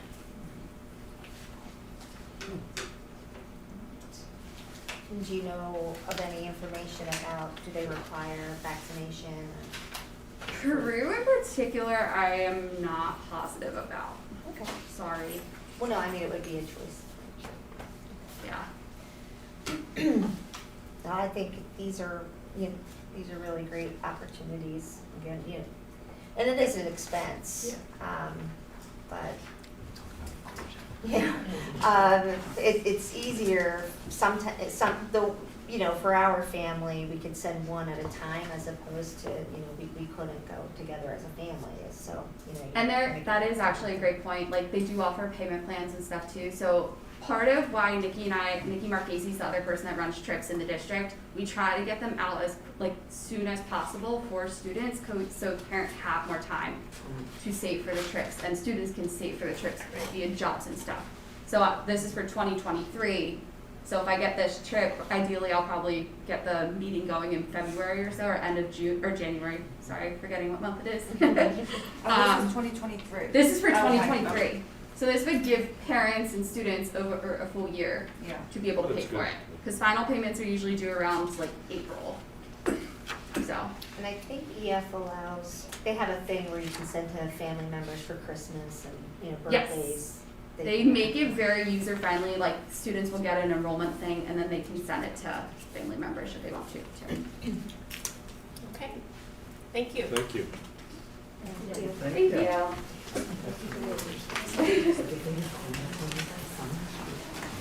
I mean, that could be true, and that's all part of the learning process. I have this goal. Right, next up, district calendar. Okay. Here we go. Just an overview, just because there's so many new individuals at the table. The calendar is pretty much mirrored year to year in regards to the days that are associated with holidays or in-services and those type of indications on the calendar. Then I meet with Upper Bucks County Tech School, along with Quakertown and Palisades, as we all share the tech school. So we want to make our days as aligned as possible to ensure there's no less than 2 schools there at one time on the days off. So if you're looking at this calendar for the 2022-23 school year, our August days are pretty much the same in regards to the third week of August. We start our teacher induction for new teachers. Then the following week we have our in-service days for staff coming back. And then we start school with students on the 29th of August. And then you'll see in the bottom corner of each of the boxes next to the calendar month how many student days and how many staff days would be represented. So last year, if you recall, we actually had school on Friday, and we did a Saturday, Sunday, Monday, Tuesday because of the Jewish holiday. This year, that Jewish holiday is on the 26th of September and the 5th of October, Rosh Hashanah, Yom Kippur. So that is why we're back to our traditional Friday, Saturday, Sunday, Monday for Labor Day being off. Again, November 8th is being Election Day, and that's an in-service day for staff. And then you go into the third week in November there, and the 22nd of November will be a half day, and then conferences following that. And then the 23rd is considered a K-12 conference day, but that's also the give back day. So we have 2 evening conferences in November and then 1 in February. So it's a payback for their time in the evening to be able to give that day where teachers don't have to enter the building. And then we're off that Thursday, Friday, Saturday, Sunday. I'm sorry, but it was voted. We talked about the Monday after Thanksgiving again, but all 3 school districts said, well, actually 2 of us said, no, we want to maintain. Yeah, I was gonna say, because Quakertown is still off on Monday. Theirs is a contractual. Yeah. That's why. So They're trying. So if we switched, and had that day off, then Palisades would be the only school district there. So the tech school would be closed that day. So we wouldn't miss a tech day if we decided to still have the Monday off after. If we Because decided to. it would move to in the other direction instead. Yeah, the So general that's- reason, obviously, the Monday is because hunting is now open. It's that Monday. It's open on Saturday now. So there's not that need for having the Monday off, and it also gets us out that second week of June a little bit earlier. Well, if there's no snow days, but And I there's no still, snow days. I We have the still 2 makeup days. prefer to have that day, that Monday off after Thanksgiving, so. So the one thing that caught my eye was with Christmas being on a weekend again, do we have teachers taking off the Friday of that weekend? We had 23rd. Yes. 23rd. To make that a day off, or we had an issue this year. So I see we have the 2nd off in January this time around. Well, you have to have, because that's actually the federal holiday. So your New Year's Day, which Oh, has to I be see. celebrated on Okay, Sunday. got it, So you okay. have to have Monday off. Okay. And then it's a Friday if it's a Saturday. So- Right. And just to add, you also have to have a contractual day off for support staff as well, in accordance with their contract. So if a holiday falls on the weekend, you bump it, Right. Sunday you bump it to Monday, Friday, That makes- or Saturday it goes back to Friday. Friday. Okay. So this is one of those situations where it's the shortest Yeah. of the breaks, of the winter breaks that we normally have, because it's how it falls on the weekend, like you're Okay. explaining. I also prefer not to have the Monday after Easter be a snow makeup day, but again, I don't know where everybody else falls on these things, but I. So this is in alignment with the other two districts. Okay. basically. Are both of them, do both of them have, snow makeup days that same day? Yes, they do. The ones in April. The one in February and the one in April are the same for both districts, all three districts. Okay, are there any other dates where it's 2 to 1? I'd have to go back and check. I think there's one other time Quakertown does because of how their contractual components of in-service work on the calendar. So I think there's one other day that's Palisades and Pembridge that are at the tech school, but not Quakertown. Wonder- There's March, with no days off. And I there's would March think that with would be days the off. I thought that would be the Monday after Easter though, that's not? Isn't that their contractual day? I'd have to look, honestly. I Which don't means recall. not off the top having a of my snow head. makeup day would work. Just saying. Just saying. So we're still at 182.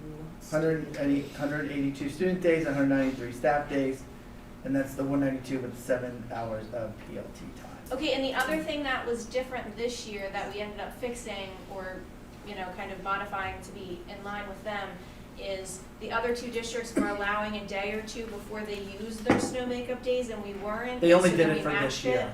They only did it for this year. Okay, so are we all on the same page as far as how we're using the snow makeup days As next far time? as I know, I mean, it was communicated that we would be using the snow makeup days next year. So you would use them first First. before you just don't make them up at the end? Correct. Yeah. Right. It was one, I think it was one district that did the second. No, it was both of Both them, of so them we were ended gonna up be, saying they didn't wanna make it then up, we would have so. lost the day, yeah. Right, so. Why is October 10th, how did that become? October 10th has traditionally been an in-service day, and that's for pretty much all the school districts. Okay. Even prior to like coming here, it was always that Really? second Monday in October. So, It's just like- famously known as Columbus Day. So I Yeah, think what's it kind of Columbus? stuck to the tradition of being off that second Monday of October. Because we have no days off in March. No. No, March And is that's always that's, the the most. pretty much end of the miserable. winter, It's or the is that? saddest Love that? block. It's the saddest block. The longest month. Well, that's true. Unless you get Maybe we should Easter. You always switch one hope day for a into March March. snowstorm. Aye. May, it doesn't matter. Every year I'm hopeful. School's over. Yeah, scrolling down. So- I see it. So also just to put into play, on February, I believe February 7th is the evening conferences again. We don't have it marked on the calendar itself because it's evening conferences. But then what happens is then the April 23rd, it's only elementary and middle school? Kathy, am I correct? And middle school? Yeah, elementary and middle school, but that's a half-day release, that the teachers, that's their payback What day is time. it? So, 23rd. the April, so What's it say? February 7th is the evening conferences, Okay. and then April 6th is Oh, the this early is- Oh, dismissal. 6, I see. So middle school and elementary teachers get their payback time for evening conferences on February 7th.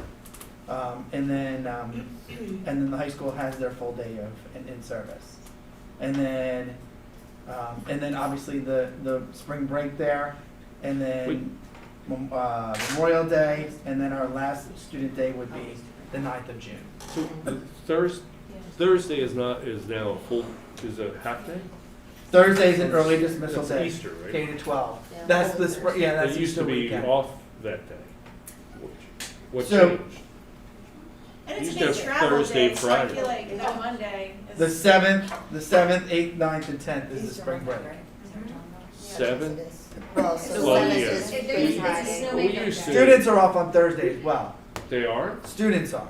But then what's? Or, I'm sorry, half day. It's a half day. Early Half dismissal. day, early Yeah, that's, dismissal. does that count as a full day? It does count as a It full does. day when you do a That, half day. that's why we're doing more half days. That's- That's not right. So, but I don't know, I wonder if we looked at how many absences we have when we have school the day after Easter, when people are traveling over the weekend, I think. That's what I was asking before I mean, Christmas. it but, happens. It happens after Labor Day too. I mean, it's just one of those It is things what that it is. occur. I mean, I think people make that decision, you Yeah. know, if you Yeah. have a family vacation planned and we have a makeup day, well, you know. Yeah. I And don't- that's why that goal is to end school on the 9th, because we know when you push it in that following next week, people are already making their vacation plans, shore rentals and everything else. Yeah. So you're losing students that third week of June. Or I guess I was asking more about, are we losing teachers? On the day before Christmas, which Right. is about, Yeah. you know, like, Well, this year. And this year was Exceptional. not because of exactly just taking off or anything, it was Okay. because of illnesses. So when was the decision made to get rid of that third, just, I know. Last year. Last year was? Last year was the first year. So yeah. So Palisades went with it, and so did we. Currently, Quakertown has it as a contractual day off. off on that third. So how Okay. many days does Quakertown, how many days do Quakertown and Palisades do? We do 182. Right. I'd have to look it up for you. Can you, The like, requirement's 180, right? Correct. can you send us afterwards the discrepancies where it's, 2 to 1 as opposed to all 3? Yep.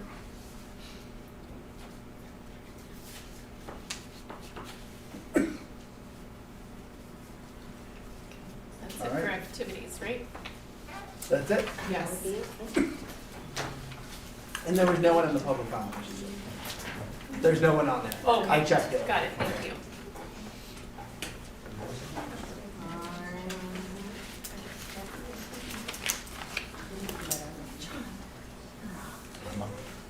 The, and help me understand this, there's two sections for public comment, there's one at the beginning of each committee, and then one at the end? So the one in the beginning is if you want to speak to something that's That's an on the- agenda item. okay. And then the And so other that- one would be if you That's don't okay. want to comment. About anything in particular? I didn't see anything, no. I don't, when I looked at it earlier, there was I looked at it. Yeah. All right, the only thing on this then is, the item for discussion is the adult evening school coordinator. And I sent some questions, and maybe you can address those, Jackie, as to explain. I originally thought the adult program was some sort of GED completion program, but it was not. And then I was surprised that we offer classes that are for adults, and you can't even participate if you're a student at Penridge. So then I wondered, how is that a mission fit with us as a board? Why are we approving this, and how did it come to be? So maybe you can speak to that. Absolutely, and thank you all for the questions. Sometimes I forget that you all don't know as much about these programs as I do, being immersed in it every day. So the adult education program, adult evening program it's called now, came to us as a transition program when the tech school no longer was the host. So it was transitioned to Penridge at the request of community, and they brought it to the board. So we took it on, and at that time we had a coordinator who was our communications director as well. And when that became too large for that position, we had to hire our own coordinator. Most of the programs that are run through this are volleyball, basketball, they're recreational programs, as well as some enrichment programs. And there's a tax, like an accounting course, there's how to purchase a home, how to sell a home. So there's different courses like that are of interest to the community. And again, the instructors bring the ideas to the coordinator then puts those out on the website. They generate some interest from the community, and if they have enough folks, they house a class at the school district. So it's a way for our community to be able to use the facilities and to have a place to, house these classes. The coordinator position is tuition based, so it's to their advantage to run as many programs and generate as much interest as possible, because then they get a percentage of that, as we discussed earlier. So the instructor for the program, say it's John Smith, and he's running, how to buy a home course. He's going to receive 40% of that tuition. The district receives 30%, and then the other 30% goes to the coordinator.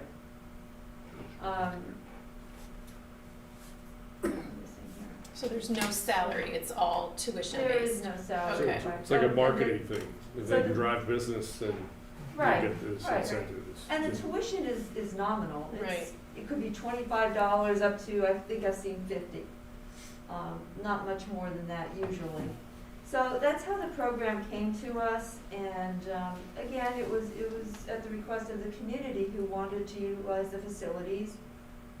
The cost to us is nominal because, again, the gyms are going to be utilized during the day. They still have to be cleaned at night by the custodians, so it's just pushed off a little later until the groups are finished utilizing the gym area or the classrooms if they're using it for, again, like a course that's, informational. So the lights would be on, really, we're just covering the cost of lights and cleaning, which again is going to be done anyway.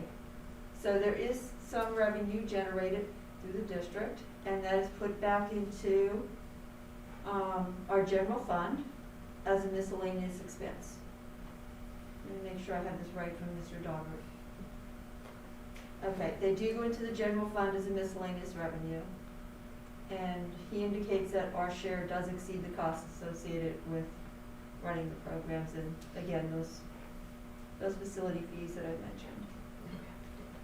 I think many of the people who participate in these activities are people who don't have kids in the schools anymore, and so this is their connection to the school and utilizing the facilities, that they're contributing to with tax Yeah, I just dollars. wanted, it looked very comparable to a Y program or something like that. So I said, well, why are we running this and how is it central to our mission in some ways? But if it's generating some revenue, maybe it could be redirected to scholarships for the people that want to go on the trip.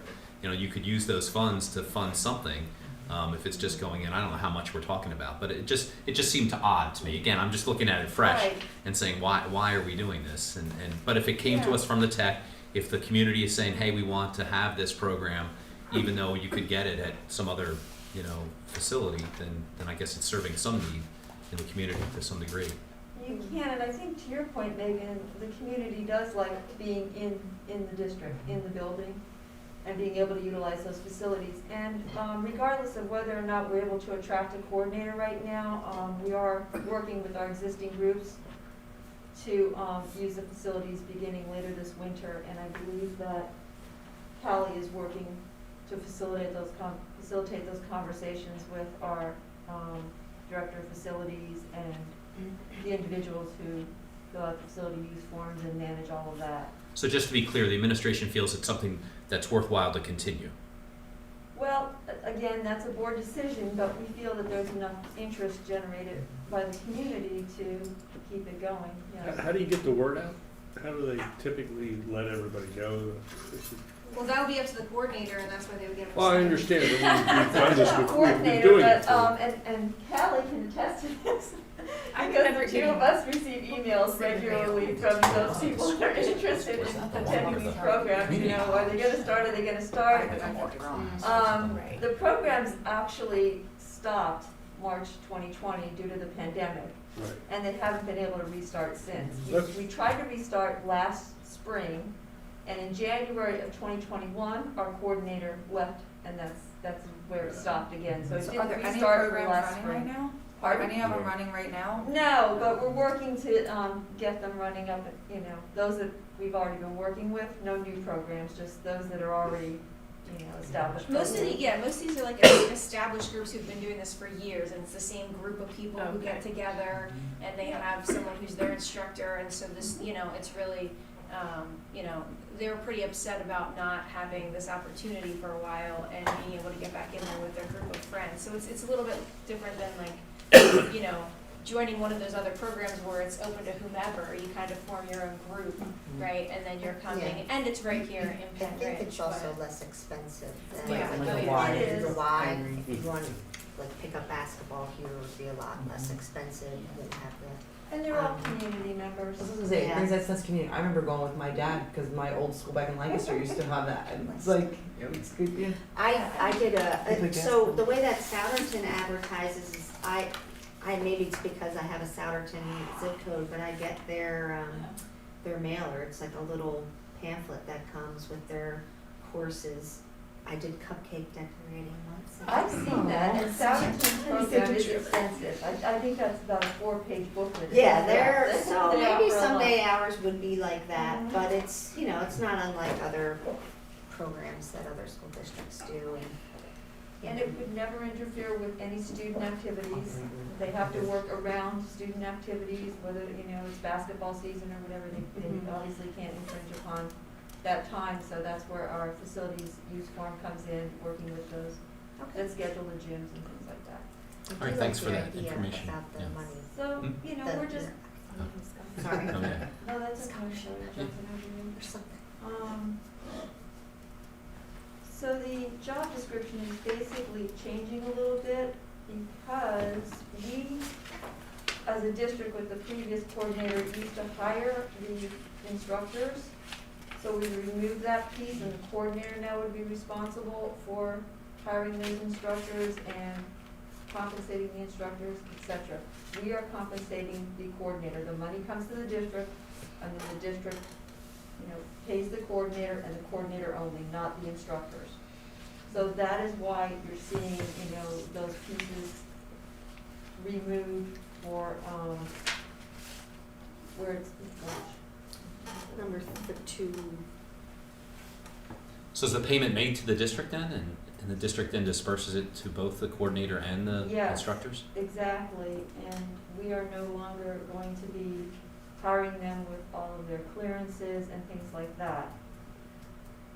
We used to have to put them through the entire hiring process, So now they're more like a payroll contractor? forms.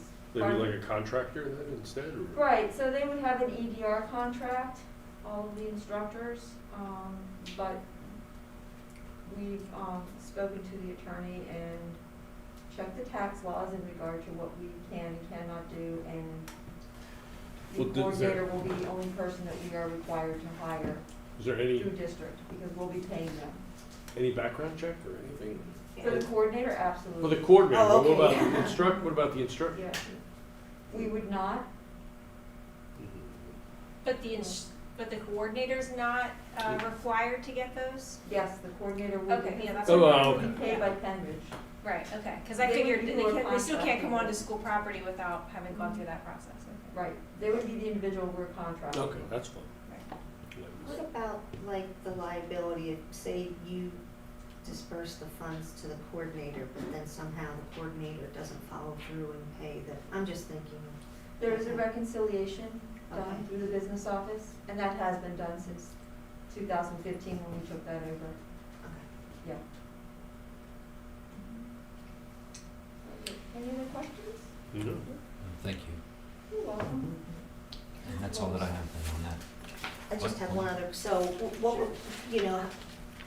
what does the district, say the district had, or there was some kind of an issue with an instructor, does the district have any capability of saying, you're done here? Even though the coordinator's the person that technically hires them, we're not hiring the cupcake, instructor. I believe we always have that right when someone's using The facilities. facilities, okay. When they're using our facilities, absolutely.